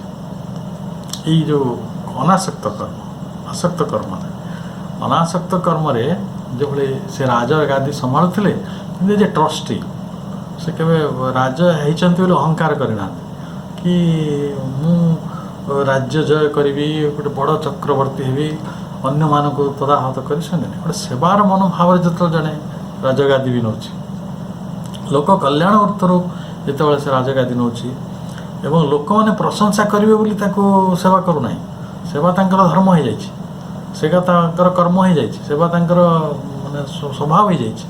ତ ସେଇ ଜାଗାରେ ଲୋକ ସଂଗ୍ରହମ ଏବାପି ସମ୍ପତ୍ସନ କର୍ତ୍ତୃମହସି। ତେଣୁ ଅନାସକ୍ତ ଭାବରେ କର୍ମ କରିବା ଦ୍ୱାରା ମନୁଷ୍ୟ ପରମ ଗତି ଲାଭ କରେ। ଏଇଟା ହେଉଛି ପରମ ଗତିର ଉପାୟ। ତ ପରମ ଗତିଟାକୁ ଆପଣ କେଉଁ ଅର୍ଥରେ ନେବେ ମୁଁ ଜାଣିନାହିଁ, କିନ୍ତୁ କର୍ମ ଦ୍ୱାରା ଏ ସମସ୍ତ ସିଦ୍ଧି ଜନକ ଭଳି ଋଷିମାନଙ୍କୁ ମିଳିଥିଲା। ଆମ ଦେଶରେ ବି ଏମିତି କର୍ମଯୋଗୀ ଥିଲେ। ଗାନ୍ଧୀଜୀ ତାଙ୍କର, ମୁଁ ତାଙ୍କର ସବୁ ଈଶ୍ୱରଙ୍କ ସମ୍ପର୍କିତ ଜ୍ଞାନକୁ ଗୋଟେ ବହିଟେ, ଚମତ୍କାର ବହିଟେ ଆଣିଛି, ମୋତେ ପଢ଼ୁଛି, ଛୋଟ ବହିଟେ। ଅଗାଧ ତାଙ୍କର ଆଧ୍ୟାତ୍ମିକ ଉପଲବ୍ଧି ରହିଥିଲା। ଆଉ ସେ ବି କହୁଥିଲେ ଅଧ୍ୟାତ୍ମ ହିଁ ମୋର ଶକ୍ତି। Whatever I have the potentiality as a person. ସମଗ୍ର ପୃଥିବୀର ଚିନ୍ତା ଜଗତକୁ ଯିଏ ଆଜି ବି ପ୍ରଭାବିତ କରୁଛନ୍ତି, ଯେ ଧର୍ମ ବିଦ୍ୱେଷ ଗୋଟେ ଭୁଲ କାମ, ଜାତି ବିଦ୍ୱେଷ ଗୋଟେ ଭୁଲ କାମ, ବର୍ଣ୍ଣ ଆଧାରରେ ମଣିଷର ବିଭେଦ ତିଆରି କର ନାହିଁ, ଗରିବ ଲୋକର ସେବା କର, ଅସ୍ପୃଶ୍ୟତା ଗୋଟେ ଭୁଲ କର୍ମ, ଏଇ ଯେଉଁ ଯାହା ଯାହା ଦାରିଦ୍ରତା, ଅଶିକ୍ଷା, ମାର୍ଟିନ୍ ଲୁଥର କିଙ୍ଗ ଭଳିଆ ଲୋକ, ବିନୋଭାଙ୍କ ଭଳିଆ ଲୋକ, ଆପଣ ତାଙ୍କୁ କେଉଁ ଶ୍ରେଣୀରେ ନେବେ? ଆବ୍ରାହମ ଲିଙ୍କନ ବି ତାଙ୍କୁ କେଉଁ ଶ୍ରେଣୀରେ ନେବେ? ଯୀଶୁ ଖ୍ରୀଷ୍ଟଙ୍କୁ କେଉଁ ଶ୍ରେଣୀରେ ନେବେ? ଏମାନେ ସବୁ ପ୍ରଚୁର କର୍ମ କରିଥିବା ଲୋକ, କମ୍ କାମ ନୁହନ୍ତି, ବହୁତ କାମ କରନ୍ତି, day and night, round the clock, 24/7। କିନ୍ତୁ ସେମାନଙ୍କର କର୍ମଟି ନିଜ ବାଟରେ, ନିଜ ପାଇଁ ନୁହେଁ। ଯଦି ଗାନ୍ଧୀଜୀଙ୍କୁ ଯେଉଁମାନେ ଗାଳି ଦେଉଛନ୍ତି ତାଙ୍କୁ ମୁଁ ଗୋଟେ ଉତ୍ତର ଦେଉଛି ଯେ ଗାନ୍ଧୀ ଯଦି ନିଜ ପାଇଁ କରିଥାନ୍ତେ ସେ ତ ରାଷ୍ଟ୍ରପତି ହେଇଥାନ୍ତେ, ସେ ତ ପ୍ରଧାନମନ୍ତ୍ରୀ ହେଇଥାନ୍ତେ, କାହିଁ ତ ହେଇନାହାନ୍ତି? ଯେଉଁଦିନ ଦେଶ ବିଭାଜନରେ ଯେ ପଞ୍ଚଗନି ଜଙ୍ଗଲରେ ଗୋଟେ ଲୋଟା ଆଉ କମ୍ବଳ ଧରିକି କାନ୍ଦିକା ବୁଲୁଥିଲେ, ଆମେ ତାଙ୍କୁ ସନ୍ଥ କହିବାରେ କ'ଣ କହିବା? ତେଣୁ ଜଣେ ବ୍ୟକ୍ତି କର୍ମ ଯଜ୍ଞ ପରମ ଶ୍ରେୟ ଲାଭର ପଥ ହେଲା। ତେଣୁ ଏଇ ଯେଉଁ ଦୁଇଟି ମାର୍ଗ, କର୍ମରେ ବି ଆମେ ଶ୍ରେୟ ଲାଭ କରିପାରିବା, ଯଜ୍ଞରେ ବି ଶ୍ରେୟ ଲାଭ କରିପାରିବା। ତେଣୁ କର୍ମ ଓ ଯଜ୍ଞ ଭିତରେ ଗୋଟେ ହେୟାର ଲାଇନ୍ ଡିଫରେନ୍ସ ଅଛି, ଛୋଟ। କେତେବେଳେ କର୍ମଟି ଯଜ୍ଞରେ ପରିଣତ ହେଉଛି, ସେଇଟା ହେଉଛି ବଡ଼ କଥା। ତେଣୁ କର୍ମ ଆମର 3 ପ୍ରକାର। ପ୍ରଥମ କର୍ମ କ'ଣ? ଆମେ ଜଗତରେ 90-95 ଭାଗ ଲୋକଙ୍କୁ ଜାଣୁ ଯେଉଁମାନେ ଯଜ୍ଞ ବିନା କେବଳ ବ୍ୟକ୍ତିଗତ ସୁଖ ଭୋଗ ଲାଗି କର୍ମ କରୁଥାନ୍ତି। ପରନ୍ତୁ ସମସ୍ତଙ୍କର ଗୋଟେ ଗୃହସ୍ଥ ଜୀବନ ଅଛି, ପାଖାପାଖି ବହୁତ ଲୋକଙ୍କର ନିଜ ପିଲା ଛୁଆ ଘର ସଂସାର ନେଇ ରହିଛନ୍ତି, କିନ୍ତୁ ସେଇ ଗୃହସ୍ଥ ଜୀବନଟିକୁ ଆମେ ଗୃହସ୍ଥ ଆଶ୍ରମ କରିଛୁ କି? ତ ଗୃହସ୍ଥ ଆଶ୍ରମ କରିଦେବା ତାହେଲେ ସେଇଟା ଗୋଟେ ଯଜ୍ଞଶାଳା ହେଇଯିବ। ସେଇଠି ଭଜନ ଅଛି, ସେଇଠି ଭୋଜନ ଅଛି, ଅନ୍ୟ ପାଇଁ ଆଶ୍ରୟ ରହିଛି, ଅନ୍ୟ ପାଇଁ ସ୍ନେହ ରହିଛି, ଅନ୍ୟ ପାଇଁ ସମ୍ଭାବନା ରହିଛି, ଅନ୍ୟ ପାଇଁ ଆଶାର କିରଣ ସେଇଠି ଅଛି। ତ ସେଇଟା ତ ତପସ୍ୟାର ଭୂମି। ଲୋକ କଲ୍ୟାଣ ଅର୍ଥ ସେ ଗୃହସ୍ଥ, ସ୍ୱାମୀ, ସ୍ତ୍ରୀ, ପିଲା ଛୁଆ ସମସ୍ତେ ମିଶି ଗୋଟେ ଯଜ୍ଞକୁ ସମ୍ପାଦନ କରୁଛନ୍ତି, ଆଉ 5 ଜଣଙ୍କୁ ସାହାଯ୍ୟ କରୁଛନ୍ତି, ସାହି ପଡ଼ିଶା ଲୋକଙ୍କୁ ଭଲ ପାଉଛନ୍ତି, ନିଜ ଜ୍ଞାତି କୁଟୁମ୍ବ ବନ୍ଧୁ ପରିଜନଙ୍କୁ ସାହାଯ୍ୟ କରୁଛନ୍ତି, ସମସ୍ତଙ୍କ ଉପରେ ତାଙ୍କର ସଦ୍ଭାବନା ରହିଛି। ଏଇଟା ଜଗତରେ ଯଜ୍ଞ ହେଇପାରେ କିନ୍ତୁ ହେଇପାରୁନି। ଆମେ ସମସ୍ତେ ଗୋଟେ କେମିତି ବ୍ୟକ୍ତିଗତ ସୁଖ ଲାଭ ହେବା କି ମୋର କୋଠା ହେଇଯାଉ ମୋ ଭାଇ କୁଡ଼ିଆରେ ଥାଉ, ମୁଁ କାର ଚଢ଼େ ହେଲେ ମୋ ଭାଇର ସାଇକେଲ ନଥାଉ, ଆମେ ସେଇ ନ୍ୟାୟରେ ଗତି କରୁଛନ୍ତି। ଏଇଟା ହେଲା ଗୋଟେ ପ୍ରଥା। ଏଇଟା ସମ୍ପୂର୍ଣ୍ଣ ଭାବରେ ସ୍ୱାର୍ଥପରତା, ଅହଂ ଭାବରେ ପୂର୍ଣ୍ଣ। କାହିଁକିନା ମୁଁ ଯଦି 5 ତାଲା କୋଠାରେ ରହିବି ତାହେଲେ ଯେଉଁମାନେ କୁଡ଼ିଆରେ ରହିଛନ୍ତି ସେମାନେ ମୋତେ ବହୁତ ଖାତିର କରିବେ, ସମ୍ମାନ କରିବେ। ଏ ତ ମୋ ଭାବନା। ମୁଁ ଯଦି ଗୋଟେ ବଡ଼ ଚାକିରି ପଦବୀ ଚାଲିଯିବି ତାହେଲେ ଯେଉଁମାନେ ଚାକିରି ପାଉନାହାନ୍ତି, ଯେଉଁମାନେ ଛୋଟ ଛୋଟ ଚାକିରି କରିଛନ୍ତି ସେମାନେ ମୋତେ ବଡ଼ ସମ୍ମାନର ଆଖିରେ ଦେଖିବେ। ଏଇ ଯେଉଁ ଅହଂ ଭାବରେ ପୂର୍ଣ୍ଣ, ସ୍ୱାର୍ଥପରତାରେ ପୂର୍ଣ୍ଣ, ଏଇଟା ଜୀବନର ଯଥାର୍ଥ ବିଧାନ ଲକ୍ଷ୍ୟ ଉପଯୋଗରୁ ଏହା ବହୁ ଦୂରରେ। ଜୀବନର ଲକ୍ଷ୍ୟକୁ ଏଇଟା ପୂରଣ କରୁନାହିଁ, ଜୀବନର ବିଧାନକୁ ଇଏ ପୂରଣ କରୁନାହିଁ। ଜୀବନ ଯେଉଁଥିପାଇଁ ଦିଆଯାଇଛି ତା ଉପଯୋଗ ବି ଏଇଟା ନୁହେଁ। ସିଏ ଦେଖିବେ ମୋ 70-80 ବର୍ଷର ସବୁ ବୁଢ଼ା ଲୋକ ରହିଛନ୍ତି ବଡ଼ ବଡ଼ କୋଠାରେ, ତାଙ୍କ ପୁଅମାନେ ସବୁ ଆମେରିକା ଇଂଲଣ୍ଡରେ। ଏମାନେ କ'ଣ କରନ୍ତି ନା ଘର ଜଗନ୍ତି। ମୁଁ କହିଲି ଯାହା ହଉ ବଢ଼ିଆ ହେଇଛି, you have been reduced to a watchman waiting your sons and daughters to return. ସେମାନେ ଆସିବେ ଆଉ ଆମେ ଘର ସଫା କରି ରଖିଥିବା। ତେଣୁ ଆମେ ସେ ଆଶ୍ରମ କରିପାରିଲେ କି, ଆଉ 5 ଜଣଙ୍କୁ ଆଶ୍ରୟ ଦେଇପାରିଲେ କି? ଏକ ନୀଡ଼ କୁହାଯାଏ ପରା, ବସା, ତା'ର ଅର୍ଥ ସବୁ ବୁଝିବାକୁ ପଡ଼ିବ। ନୀଳୟ, ଏ ଶବ୍ଦ ନୀଳୟ ଅର୍ଥ କ'ଣ? ତ ଏଇଠି ଭଗବତ ଗୀତା କହୁଛନ୍ତି ମୋଘଂ ପାର୍ଥ ସଜୀବତି। ପାପ ହେଲା ସେଇଟା, ପାପର ଜୀବନ ସେମାନେ ବଞ୍ଚୁଥାନ୍ତି, ଭୟଙ୍କର ଜୀବନ ବଞ୍ଚୁଥାନ୍ତି। ମୋଘଂ, ପାପଟା ତ ଭୟଙ୍କର। ପାପ ଅର୍ଥରେ ଆପଣ ସେ ନର୍କ ଫର୍କ ଆଡ଼କୁ ଯିବେନି। ଯାହା ଭୟଙ୍କର, ଯାହା ଭୀଷଣ, ଯାହା ଦୁଃଖଦାୟୀ, ଯାହା ଯନ୍ତ୍ରଣାଦାୟୀ, ତାହା ହେଉଛି ମୋଘଂ। ମୋଘଂ ସଜୀବତି। ଆଉ ଦ୍ୱିତୀୟ ପ୍ରକାର ଯେଉଁ କର୍ମ ଅଛି, ଗୋଟେ ପ୍ରଥମ କର୍ମ ଗଲା ଅହଙ୍କାର ଭିତରେ, ନିଜର ସ୍ୱାର୍ଥ ଭିତରେ, ନିଜର ସଂକୀର୍ଣ୍ଣତା ଭିତରେ, ନିଜର ଅହମିକା, ମିଥ୍ୟାଚାର, ଏହାରି ଭିତରେ ସୀମିତ। ଦ୍ୱିତୀୟ ଜୀବନ ହେଲା ସେହି ସବୁ କର୍ମ ଯାହାକି ସକାମ ହେଲେ ମଧ୍ୟ ଯଜ୍ଞର ସହିତ କରାଯାଏ। ସେମାନେ ଯଜ୍ଞର ସହ କରନ୍ତି ନାହିଁ, ସକାମ ଯଜ୍ଞ। ଯେମିତି ଏହି କର୍ମରୁ ମିଳୁଥିବା ଭୋଗ ସୁଖ କେବଳ ଯଜ୍ଞର ଫଳ ସ୍ୱରୂପରେ ହିଁ ମିଳେ ଏବଂ ସେହି ପରିମାଣରେ ଏହା ଉତ୍ସର୍ଗୀକୃତ ଓ ବିଶୁଦ୍ଧ। ଏମାନେ ଭଗବାନଙ୍କୁ ଡାକିକି, ଦେବତାମାନଙ୍କୁ ଡାକିକି ତାଙ୍କ ଶକ୍ତି ସାମର୍ଥ୍ୟ ଆଣିଛନ୍ତି। ସେଇଟା ସକାମ, ଚାହିଁଛନ୍ତି, ନିରାସକ୍ତ ନୁହେଁ, ନିଷ୍କାମ ନୁହେଁ। କିନ୍ତୁ ସେଇ ଭୋଗଟି ଯଜ୍ଞ ସହିତ ଯେହେତୁ କରାଯାଇଛି ସେଇଟା ଆଉ ଟିକେ ବେଟର୍ ହେବ, ଟିକେ ନ୍ୟାଚୁରାଲି। ଯେଉଁଟା ବେଦର ସମୟରେ ଲୋକମାନେ ସନ୍ତାନ ଉତ୍ପନ୍ନ ହେଲେ, ଭଲ ଫସଲ ହେଲେ ବା ଫସଲ ଆରମ୍ଭ କରିବା ପୂର୍ବରୁ, ଫସଲ ପରେ ଦେବତାମାନଙ୍କୁ ସେ ଜିନିଷଟା ଜଣାଉଥିଲେ, ଉତ୍ସର୍ଗ କରୁଥିଲେ, ସଂଲଗ୍ନ ହେଇକି ରହୁଥିଲେ। ଏପରିକି ବୃକ୍ଷରୁ ଫଳ ତୋଳିଲା ବେଳେ ବି ମନ୍ତ୍ର ଥିଲା, ବୃକ୍ଷକୁ କଷ୍ଟ ହେବ କାଳେ। ଆମେ ଯେତେବେଳେ ମାଟିରେ ପାଦ ଦେଉଥିଲେ ସେଦିନ ବି ଆମେ ପ୍ରାର୍ଥନା କରୁଥିଲେ, ଥିଲା ନା, ଯେ ବିଷ୍ଣୁ ପତ୍ନୀ ମୁଁ ତୁମର ଛାତି ଉପରେ ପାଦ ରଖୁଛି, ମୁଁ ତୁମର ସନ୍ତାନ, କିନ୍ତୁ ତୁମ ଛାତି ଉପରେ ପାଦ ରଖିବା ଛଡ଼ା ମୋ ପାଖରେ ଭିନ୍ନ ଗତି ନାହିଁ, ତେଣୁ ମୋତେ କ୍ଷମସ୍ୟ, ମୋତେ କ୍ଷମା କରନ୍ତୁ। କ୍ଷମାପନ ସ୍ତୋତ୍ର ସବୁ ଥିଲା। ତେଣୁ ସେଇଭଳି ଗୋଟେ ମାନେ ଗୋଟେ ଗାଗାଣ୍ଟିକ୍ ବା ଗୋଟେ ଜାର୍ଗାନିକ୍, ଅତି ଜାର୍ଗନ୍ ଥିବା କମ୍ପ୍ଲିକେଟେଡ୍ ଲାଇଫ୍ର କଥା ମୁଁ କହୁନାହିଁ। ମିନିମମ୍ ଅତି କମ୍ରେ ମାନସିକ ଭାବରେ ମୋ ପାଖରେ ଗୋଟେ ପ୍ରସ୍ତୁତି ରହୁ ଯେ ଏ ସମସ୍ତ ସୁଖ, ସମସ୍ତ ଭୋଗ, ସମସ୍ତ ଲାଳସା, ସମସ୍ତ ତୃପ୍ତି, ସମସ୍ତ ସୁଖ ଯାହା ମୋତେ ପ୍ରାପ୍ତ ହେଉଛି ଏଇଟା ଯଜ୍ଞାର୍ଥରୁ ପ୍ରାପ୍ତ ହେଉଛି, ଦେବତାମାନଙ୍କ କୃପାରୁ ପ୍ରାପ୍ତ ହେଉଛି, ଈଶ୍ୱରଙ୍କ ଇଚ୍ଛାରୁ ମୋତେ ପ୍ରାପ୍ତ ହେଇଛି। ଏପରିକି ମୋ ଜୀବନ ମଧ୍ୟ, ଇଟସେଲ୍ଫ ମାଇ ଏକ୍ସିଷ୍ଟେନ୍ସ। ଏବଂ ତୃତୀୟ କଥାଟି କ'ଣ ହେବ? ସେହି ସବୁ କର୍ମ ଯାହା ନିଷ୍କାମ ଭାବରେ କୌଣସି ଆସକ୍ତି ନ ରଖି କରାଯାଏ, ଏହି କର୍ମ ଦ୍ୱାରା ହିଁ ମନୁଷ୍ୟ ପରମ ଗତି ଲାଭ କରେ, ପରମାପ୍ନୋତି ପୁରୁଷ। ଠିକ୍ ହେଲା, ପରମ ପଦକୁ ଲାଭ କରିବାର ନିଷ୍କାମ କର୍ମ ହେଉଛି ଗତି। ଏଇଠି ଯଜ୍ଞଟି ସମ୍ପୂର୍ଣ୍ଣ ହୁଏ। ଗୋଟେ କର୍ମରେ ଯଜ୍ଞ ନାହିଁ, ଗୋଟେ କର୍ମରେ ଯଜ୍ଞ ଅଛି, ସକାମ କର୍ମ ରହିଛି, ଅନ୍ୟଟି ନିଷ୍କାମ କର୍ମ, ଯଜ୍ଞଯୁକ୍ତ। ଦେବତାମାନଙ୍କ ଉପରେ ଯେତିକି ଭକ୍ତି ରହିବା କଥା ରହିଛି, ସମର୍ପଣ ସେତିକି ରହିଛି, ତ୍ୟାଗ ସେତିକି ରହିଛି, ସହିଷ୍ଣୁତା ସେତିକି ରହିଛି, ଧୈର୍ଯ୍ୟ ସେତିକି ରହିଛି, ଉଦାରତା ସେତିକି ରହିଛି। ଦେବଗୁଣର ଅଧିକାରୀ ସେମାନେ ସବୁ, ଆଉ ଦେବପୁରୁଷ ସେମାନେ ଆଧ୍ୟାତ୍ମିକ ଜୀବନ ତାଙ୍କର ସେଇଭଳି ସମୁଜ୍ଜଳ। ତ ସେଇଠି ସେମାନେ ଏପରିକି ଆପଣ ଦେଖିବେ ଅନ୍ୟ ପାଇଁ ଲୋକ ଜୀବନ ଦେଇଛନ୍ତି। ଏ ଜଗତରେ କେତେ କଥା ଘଟିଛି ନା, କେତେ ଲୋକ ଜୀବନ ଦେଇ ଦେଇଛନ୍ତି। ଆପଣଙ୍କୁ ଗୋଟେ ଛୋଟିଆ କାହାଣୀ କହୁଛି, ଆମେ ବେଶୀ ଦୂର ଯିବାନି। ଓଡ଼ିଶାର ବକ୍ସି ଜଗବନ୍ଧୁ ଜଣେ ଥିଲେ। ତାଙ୍କ ଲାଷ୍ଟ ଲାଇଫ୍ଟା ମୋତେ ଏତେ ଭଲ ଲାଗେ। ଇଂରେଜମାନଙ୍କ ସହିତ ଯୁଦ୍ଧ କଲେ। ଇଂରେଜମାନେ ଏତେ ବିରାଟ ଶକ୍ତି, ତାଙ୍କ ସାଙ୍ଗରେ ଗୋଟେ ସାମନ୍ତ ରାଜା, ଛୋଟିଆ ଜମିଦାର ଶ୍ରେଣୀର ରାଜା, ସେ କ'ଣ ଲଢ଼ିକି ତାଙ୍କୁ ଜିତିଯିବେ? କିନ୍ତୁ ଲଢ଼ିବାର ବୀରତ୍ୱ ଦେଖେଇଛନ୍ତି, ସାହସ ଦେଖେଇଛନ୍ତି। ସେ ତାହା ହିଁ ଗୁରୁତ୍ୱପୂର୍ଣ୍ଣ।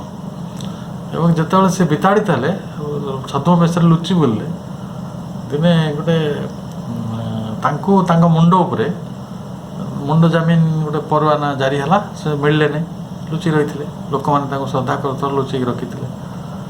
ସେ ତାଙ୍କ ମୁଣ୍ଡ ଉପରେ କେତେ ଟଙ୍କା, 500 ଟଙ୍କା ନା କ'ଣ ଘୋଷଣା ହେଇଥିଲା, ମୁଁ ଜାଣିପାରିବିନି ଆମାଉଣ୍ଟଟା।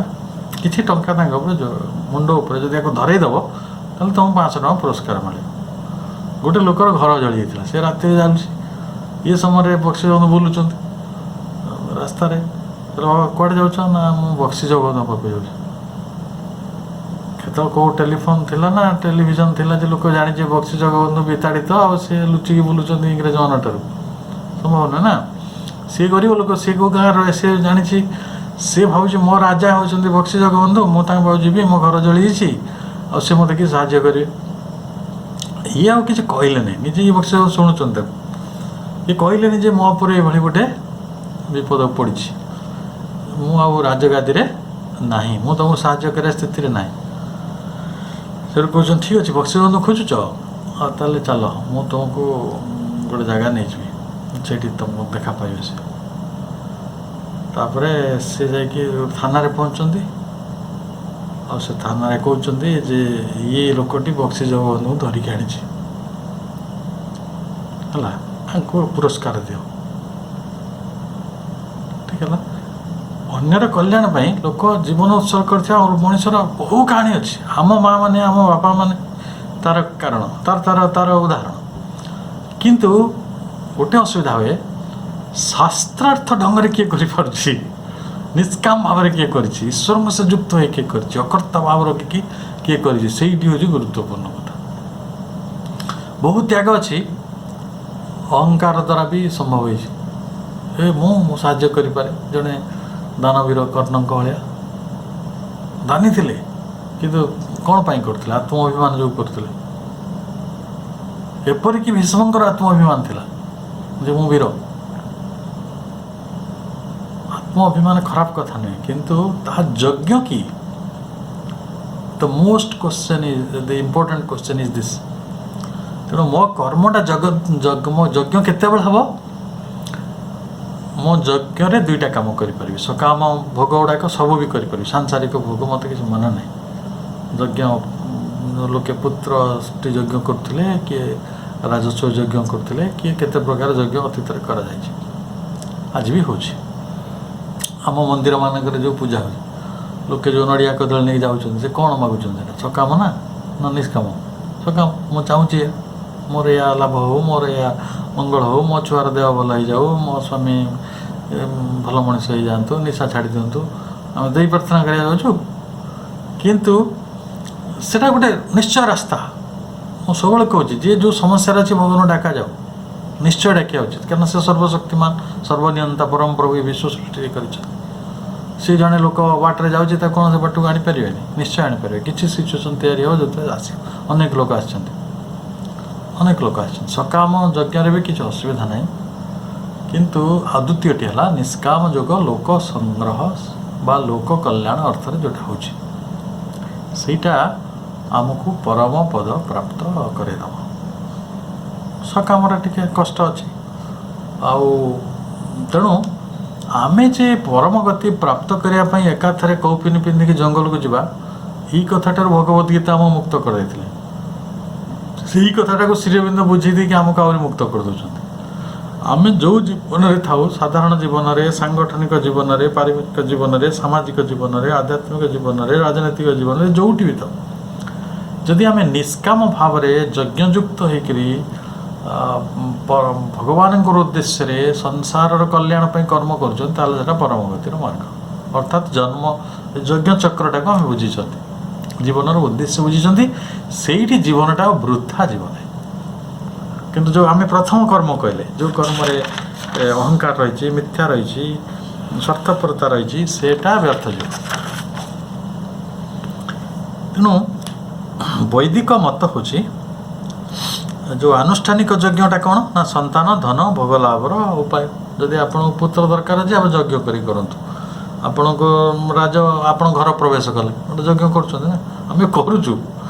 ଆପଣ ଦେଖିବେ ଆମର ସମସ୍ତ ଜୀବନଟି ପାଖାପାଖି ଭାରତୀୟମାନଙ୍କର ଯେଉଁମାନେ ଆର୍ଯ୍ୟ ଜୀବନ ସହିତ ବେଦ ଜୀବନ ସହିତ ସମ୍ପର୍କିତ ସେମାନଙ୍କ ପାଇଁ ଏ କର୍ମଣା ଅଛି। ଆମେ ଛୋଟିଆ କାମଟେ କଲେ ମଧ୍ୟ ଈଶ୍ୱରଙ୍କୁ ଡାକି କରୁଛୁ। ତେଣୁ ଆନୁଷ୍ଠାନିକ ଯଜ୍ଞ ଦ୍ୱାରା ସ୍ୱର୍ଗରୁ ବୃଷ୍ଟି ହୁଏ ତ କୁହାଯାଇଛି, ଆପଣଙ୍କୁ ପର୍ଜନ୍ୟ କଥା କୁହାଗଲା। ସେଥିରେ ପ୍ରଜାମାନଙ୍କର ସମୃଦ୍ଧି ଓ ବଂଶ ବିସ୍ତାର ହୁଏ। ବର୍ଷା 10 ବର୍ଷ ଛାଡ଼ିଗଲେ ଆଉ ବିସ୍ତାର କିଛି ହେଉନି, କିଛି ପାଣି ମିଳିବନି ଜଗତରେ, ତାହେଲେ ଆଉ କିଛି ତ ବଂଶ ନା କେଉଁଠି, ବଂଶ ତ ବୁଡ଼ିଯିବ ଆଉ ସମୃଦ୍ଧି କ'ଣ? ତେଣୁ ବଂଶ ସମୃଦ୍ଧି ହେବ, ବଂଶ ବିସ୍ତାର ହେବ। ସମସ୍ତ ଜୀବନ ହେଉଛି ଦେବତା ଓ ମନୁଷ୍ୟମାନଙ୍କ ଭିତରେ ଆଦାନ ପ୍ରଦାନର ଏକ ଚିରନ୍ତନ ବ୍ୟାପାର। ଏଇ ଟ୍ରାଞ୍ଜାକ୍ସନ୍ଟା ଗିଭ୍ ଆଣ୍ଡ ଟେକ୍ ଇଏ ଗୋଟେ ଚିରନ୍ତନ ବ୍ୟାପାର, ଆଦାନ ପ୍ରଦାନ। ଆମେ ଦେବତାମାନଙ୍କୁ କିଛି ଦେଉ। ଆଚ୍ଛା ଦେଖନ୍ତୁ, ବୃକ୍ଷକୁ ଆମେ ଦେବତା ମାନୁଥିଲେ, ଭୁଲରେ ହେଉ ଠିକ୍ରେ ହେଉ, ଆଜିକାଲି ଲୋକେ ତାକୁ ନେଇ ଗାଳି ଦେଉଛନ୍ତି, କହୁଛନ୍ତି ତା ସବୁ ପଥରକୁ ପୂଜା କରୁଛୁ। ଆରେ ପଥରଟା ତ ମେଟର, ଆଉ ମେଟର ଭିତରୁ ତ ଏଇସବୁ ପ୍ରାଣ ସମ୍ଭବ ହେଇଛି।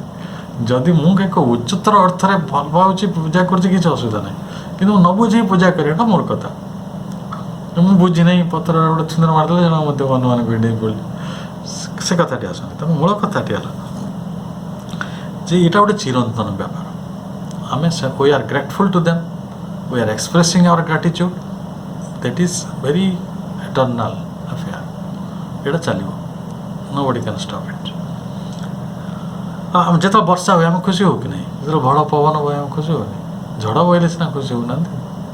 କିନ୍ତୁ ଆମକୁ ପ୍ରକୃତି ଯେତେବେଳେ ସହଯୋଗ କରନ୍ତି, କାହାରି ନା କାହାରି ମନରେ ପ୍ରକୃତି ପ୍ରତି ଗୋଟେ ସହାନୁଭୂତି ବା ସ୍ନେହ ଆସେ। ଏଇ ମହାପ୍ରକୃତି ଆମକୁ ହିଁ ସବୁ ସ୍ନେହ ଦାନ କରିଛନ୍ତି, କରୁନାହାନ୍ତି? ସେ ତ ମମତାମୟୀ, ମାନେ ମହାନ ମମତାମୟୀ ବିରାଟ ମାତା ଧରିତ୍ରୀ। କ'ଣ ସେ ମାତା? ତାର ଏ ଘର ଦ୍ୱାର ଏତେ ବଡ଼, କୋଠା ବାଡ଼ି ଖଣି ଖାଦାନ ବଣ ଜଙ୍ଗଲ ସମୁଦ୍ର ସବୁ କାହା ଉପରେ ଠିଆ ହେଇଛି? ଜଣେ ସହିଛି ବୋଲି ତ ଏ ଜଗତ ଅଛି ନା, ଜୀବନଟି ଅଛି। ତେଣୁ ଏଇଟା ଚିରନ୍ତନ। ତେଣୁ ଯେଉଁଥିରେ ମନୁଷ୍ୟ ଦେବତାମାନଙ୍କର ପ୍ରଦତ୍ତ ଭୋଗ ବସ୍ତୁ ଦ୍ୱାରା ଯଜ୍ଞାହୁତି ଦେଇ ଦେବତାମାନଙ୍କୁ ଅଂଶ ପ୍ରଦାନ କରେ, ତା ବଦଳରେ ନିଜେ ସମ୍ପଦଶାଳୀ ହୁଏ, ରକ୍ଷିତ ଓ ସମ୍ବର୍ଦ୍ଧିତ ହୁଏ। ଏଇଟା ଥିଲା ବୈଦିକ ମତ। ଆଉ ଏଇଟା କିଛି ଭୁଲ ନଥିଲା। ମାନେ ଆମେ ନିଶ୍ଚିତ ଭାବରେ ଆମ ସକାମ ଯେଉଁ ସାଧାରଣ ଜୀବନରେ ଯାହା ବି ପ୍ରାପ୍ତ କରୁଛୁ, ଯେଭଳି ସମ୍ପଦ ଲାଭ କରୁଛୁ, ଯାହା ବି ସମ୍ବର୍ଦ୍ଧିତ ହେଉଛୁ, ଏସବୁ ଦେବତାମାନଙ୍କୁ ଜଣେ ଷ୍ଟେକ୍ ହୋଲ୍ଡର ମାନିକି। ତେଣୁ ସେ କହୁଥିଲେ ଯେ ଆମର ଯେଉଁ ମାନବ କର୍ମ, ମାନବ କ'ଣ କ'ଣ କର୍ମ କରେ? ବହୁତ କର୍ମ କରେ, ବହୁତ ଲିଷ୍ଟ ଭେରି ଲେନ୍ଥି। କିନ୍ତୁ ଆମେ କହିବା ଜଣେ ଲୋକ ପାଠ ପଢ଼ିଲେ ଆମର ସଂସ୍କାର ହେଉଥିଲା ନା? ବିଦ୍ୟା ଆରମ୍ଭ ସଂସ୍କାର ଥିଲା କି ନାହିଁ? ଜଣେ ଲୋକ ବିବାହ କଲା, ତାର ଗୋଟେ ବିବାହର ଯଜ୍ଞ ହେଉଛି କି ନାହିଁ? ଏଇଟା ସବୁ ଆଉ ଯେଉଁ ବିବାହ ମଣ୍ଡପ ଉପରେ କ'ଣ ହେଉଛି? ଏଇଟା ଯଜ୍ଞ ନା ଆଉ କ'ଣ? ସେ ଭୁଲ ବାଟରେ ହେଉଛି, ଲୋକ ମନ୍ତ୍ର ଜାଣିନାହାନ୍ତି, ଭୁଲ ଭଲ କହୁଛନ୍ତି, ମଦ ପିଇ ମାଡ଼ପିଟ ହେଉଛନ୍ତି, ଛେଳି କୁକୁଡ଼ା କାଟୁଛନ୍ତି। ସେଟା ମୁଁ ଯାଉନାହିଁ। ସେଇଥିପାଇଁ ତ ବୁଦ୍ଧ ଦେବ ତାକୁ ଚେଞ୍ଜ କରିବାକୁ ଚାହିଁଥିଲେ ଯେ ଯଦି ବି ଆମ ଜୀବନରେ ଏଇ କର୍ମକାଣ୍ଡ ଗୁଡ଼ାକୁ ଭିଡ଼େଇକି ରଖିବା, ତାହେଲେ ତାର ଏଇ ଦ୍ରବ୍ୟ ଯଜ୍ଞ ଗୁଡ଼ା ରଖିବା, ଏସବୁ ଭୁଲ ଭଲ ହେବ। ମଦ ଗଞ୍ଜେଇ ଟାଣିକି ଲୋକ କହିବେ ଏଇଟା ଯଜ୍ଞ। ମାନେ ଡ୍ରଗିଷ୍ଟ ମାନେ ଏଇଟା ବେଶୀ ଲାଭ ପାନେଲେ ନା, ଗଞ୍ଜେଇ ଟାଣିକି ମେଳା। That is happening. ଏପରିକି ମୁଁ ବିବେକାନନ୍ଦଙ୍କର ଲେଖାରେ ଗୋଟେ ଚମତ୍କାର କଥା ପଢ଼ିଥିଲି, ଭେରି ଇଣ୍ଟରେଷ୍ଟିଂ। ଯେ ଭାରତୀୟ ଲୋକମାନେ ଏତେ ଏକଷ୍ଟମ୍ ତାଙ୍କର ଏଇ ଯେଉଁ ପୂଜା ପଦ୍ଧତିରେ ଦେବତାମାନଙ୍କୁ ସନ୍ତୁଷ୍ଟ କରିବାରେ। ଆପଣ ଦେଖିବେ ବଡ଼ ବଡ଼ ସବୁ ଡକାୟତ ଥିବେ ଜଙ୍ଗଲରେ। ସେ ଜଣେ ମାୟା ନାମର ଯେଉଁ ବଡ଼ ଡକାୟତ ନଥିଲେ, ଯେ ଯେଉଁ MP ହେଇଥିଲେ, ଜଣେ ତାଙ୍କର ହେଉଛି ସେ ଚମ୍ବଲର ଦସ୍ୟୁ, ଯେ ସେ ତାଙ୍କର ଯେଉଁ ଭକ୍ତ ଥିଲେ, ତାଙ୍କ ନାଁ ହେଉଛି ଘନଶ୍ୟାମ। ସେ ଡକାୟତ ତାଙ୍କ ନାଁ ଥିଲା ବାବା ଘନଶ୍ୟାମ। କ'ଣ କହିଲେ, ତାଙ୍କ ମୁଣ୍ଡରେ ମେଞ୍ଚେ ଚୋଟି ଥିଲା ଆଉ ତା ଭିତରେ ସେ ନାଗ ସାପ ରହୁଥିଲେ। କିନ୍ତୁ ବିଲି ଅଦ୍ଭୁତ ଲୋକ ଅଛନ୍ତି, ଅନେକ ଲୋକ ଅଛନ୍ତି ଯେଉଁମାନେ ତା ମହୁ ମାଛି ସବୁ ତାଙ୍କ ଦେହ ସାରା ଥାନ୍ତି, କିଏ ସାପ ବେକରେ ପକେଇ ବୁଲୁଥାଏ, ଏତେ ଲୋକ ତ ଦୁନିଆରେ ଅଛନ୍ତି ନା। ତ ସେ ବ୍ୟକ୍ତି ଶିବଙ୍କର ଜଣେ ପରମ ଭକ୍ତ ଥିଲେ। ବିବେକାନନ୍ଦ କହୁଥିଲେ even we rub religiously, we drink religiously, we eat religiously. ରିଲିଜନଟା ମାନେ ଏ ଯଜ୍ଞଟା ଆମ ଭିତରେ ଏତେ ପ୍ରବେଶ କରିଥିଲା, ଆମେ ପ୍ରକୃତରେ ଆମ ପୂର୍ବପୁରୁଷଙ୍କୁ ମୁଁ ଦେଖିଛି ମାନେ ସେମାନେ ଯଜ୍ଞ ପୂର୍ବକ ଖାଦ୍ୟ ଗ୍ରହଣ କରନ୍ତି, ଯଜ୍ଞ ପୂର୍ବକ ଶାସ୍ତ୍ର ଅଧ୍ୟୟନ କରନ୍ତି, ଯଜ୍ଞ ପୂର୍ବକ ସ୍ନାନ କରନ୍ତି, ଯଜ୍ଞ ପୂର୍ବକ ତେଲ ଲଗାନ୍ତି। ତେଲ ଲଗାଇବାର ଏଇ ମନ୍ତ୍ର ଅଛି। ଏଇଟା କ'ଣ ହେଲା ନା ଧୀରେ ଧୀରେ ଜୀବନଟାକୁ ସେଟା କମ୍ପ୍ଲିକେଟେଡ଼ କରିଦେଲା। ଆଉ ବ୍ୟସ୍ତତା ଯେଉଁ ସେତେବେଳେ ତ ଜୀବନଟା ଟିକେ ସ୍ଲୋ ଥିଲା ନା, ଯେତେବେଳେ ଜୀବନ ଫାଷ୍ଟ ହେଲା ସେତେବେଳେ ସେଇସବୁ କଥାକୁ ମୁଁ ସକାଳୁ ଉଠିବି ଏ ମନ୍ତ୍ର କରିବି, ମାଟିକି ଛୁଇଁବି ସେ ମନ୍ତ୍ର କରିବି, ହାତ ଧୋଇବି ଏଇ ମନ୍ତ୍ର କରିବି, ଏଇଟା ଗୋଟେ ସମ୍ଭବ କଥା ହେଲାନି, ନଟ୍ ଏ ପ୍ରାକ୍ଟିକାଲ ଥିଙ୍ଗ। ତେଣୁ ପରବର୍ତ୍ତୀ ସମୟରେ ତା'ର ଅଲଗା ଭର୍ସନ୍ ଆସିଛି। କିନ୍ତୁ ଆମେ ଚିରଦିନ ଧରି ଏଇଭଳି କର୍ମଗୁଡ଼ିକୁ ଦେବତାମାନଙ୍କୁ ଅର୍ପିତ କରୁଥିଲେ। ସବୁବେଳେ ଦେବତାମାନେ ସହାୟତା ନେଉଥିଲେ, ତାଙ୍କ ସହଯୋଗ ଅପେକ୍ଷା କରୁଥିଲେ। ଆଉ ସେମାନଙ୍କ ସାହାଯ୍ୟରେ ଆମର ଉତ୍ତରୋତ୍ତର ଉନ୍ନତି ହେଲେ ଏଭଳିଆ ଆକାଂକ୍ଷା ଆମ ପାଖରେ ଥିଲା। ତେଣୁ ଯଦି ସେଟା କରା ହେଉନାହିଁ, ଜଣେ ଜଣେ କିଛି କରୁନି। ଦେଖନ୍ତୁ ସିଏ ଗଞ୍ଜେଇ ଟାଣୁଥିଲେ, କ'ଣ କରୁଥିଲେ, ଭଗବାନ ଡାକୁଥିଲେ। ଆଉ ଏ ଯେଉଁ ବଳି ପ୍ରଥା, ଅନେକ ଲୋକ ବଳି ପ୍ରଥାର ବିରୋଧ କରୁଛନ୍ତି, ମୁଁ ବି ବିରୋଧ କରୁଛି। ପଶୁମାନଙ୍କୁ କାହିଁ ଆମେ ହତ୍ୟା କରିବା। କିନ୍ତୁ ସେମାନେ ବଳି ପ୍ରଥାରେ କ'ଣ ଲଗେଇ ଦେଇଥିଲେ, ମାଂସ ଭକ୍ଷଣ, ମାଂସକୁ କିନ୍ତୁ ପ୍ରସାଦ ରୂପରେ ଗ୍ରହଣ କରିବା, ଦ୍ୟାଟ୍ ୱାଜ୍ ଦ ଫିଲୋସଫି। କିନ୍ତୁ ଏବେ କ'ଣ ହେଉଛି, ଆମେ ଯଦି ବଳିଟା ଉଠେଇଦେଲେ ଲୋକ ରାସ୍ତାଘାଟରେ ତାକୁ ମାରି ଖାଇଯାଉଛନ୍ତି। ଖାଲି କଟିଗଲା କିଏ, ଭଗବାନ କଟିଗଲେ, ଲୋକର ଆଶ୍ୱରିକତାଟା ଯେମିତି ରହିବା କଥା ରହିଲା। ତେଣୁ ଯଜ୍ଞଟା ଯୋଡ଼ି ରହିଲେ ସେ ଅସୁବିଧା କ'ଣ, କମ୍ ସେ କମ୍ ସେ ତ ପାପଟା କରୁ ଭୁଲ କରୁ, ସେ ଭଗବାନ ରଖିଛି। That is very important. ବଳି ସମ୍ପର୍କରେ ଏଇ ଗୋଟେ ମୌଳିକ ବିଷୟ, ଆକୁ ଚିନ୍ତା କରିବାର କଥା। ଯଦି ଆମେ ସମ୍ପୂର୍ଣ୍ଣ ମାଂସାହାରଟା ନିଷିଦ୍ଧ କରିପାରୁଛନ୍ତି ଗୁଡ୍, କିନ୍ତୁ ଯଦି ମାଂସାହାରଟା ନିଷିଦ୍ଧ କରିପାରୁନାହାନ୍ତି ବା ଗଞ୍ଜେଇ ଟଣାକୁ ନିଷିଦ୍ଧ କରିପାରୁନାହାନ୍ତି, ତାହେଲେ ସିଏ ତା ରିଲିଜିୟସଲି ହେଲେ ଚଳିବ, ଏଟଲିଷ୍ଟ ମାନେ ଏଲିମେଣ୍ଟ ଅଫ୍ ଗଡ୍ ଅଛି। କିନ୍ତୁ କଥାଟିଆ ଭଗବାନ ଏତେ ଶୁଦ୍ଧ, ଦେବଶକ୍ତି ଏତେ ବିଶୁଦ୍ଧ, ଏଇଭଳି ଭୁଲ ଭ୍ରାନ୍ତି ଭିତରେ, ତମିଶ୍ରା ଭିତରେ, ଏତେ ଅନ୍ଧକାର ଭିତରେ, ଏଇ ପାପ ଭିତରେ ସେ ରହିବେ ନାହିଁ। ଏଇ ଘର କର୍ମ ସବୁ ହେଇଥିଲା ଏଇ ଧର୍ମ ନାଁରେ, ତାକୁ ଆମେ ସିଧା ଅର୍ଥରେ କହିପାରେ ବ୍ୟଭିଚାର, କାରଣ ଜ୍ଞାନ ନାହିଁ, ଅଜ୍ଞାନତା ଭିତରୁ ଘଟୁଛି। ତ ଅନେକ ଲୋକ ଆପଣ ଦେଖିବେ ସେମାନେ ସବୁ କଥାବାର୍ତ୍ତା କରିବେ, ଏଇ ଏତିକି ମୁଁ ବଳି ଚଢ଼େଇଲି, 10ଟା ମଇଁଷି, କି ଅନ୍ଧକାର। ତେଣୁ ବେଦ ସେ କଥା କହିନଥିଲେ। ବେଦ କ'ଣ, ବେଦର ଯେଉଁ ବୈଦିକ ଋଷିମାନେ ଥିଲେ ତାଙ୍କର ଉଚ୍ଚତାକୁ ଆପଣ ଭାବନ୍ତୁ। ସେମାନେ କ'ଣ ଏଇଥିପାଇଁ କରୁଥିଲେ, ସାଧାରଣ ମଣିଷ ଅଜ୍ଞାନତା ପ୍ରସୂତ ହେଇକି ଖାଲି ଭଗବାନ ଗୋଟେ ଆଳ କରି ତା'ର ମିଥ୍ୟାଚାର ଚଲେଇଲା। ତେଣୁ ସେଇଟାକୁ କୁହାଯାଉଛି ଯେ ଅଭିଶପ୍ତ ଜୀବନ। ଯେଉଁମାନେ ଏ କାମଟା କରୁଛନ୍ତି ଗୋଟେ ଅଭିଶପ୍ତ। ତେଣୁ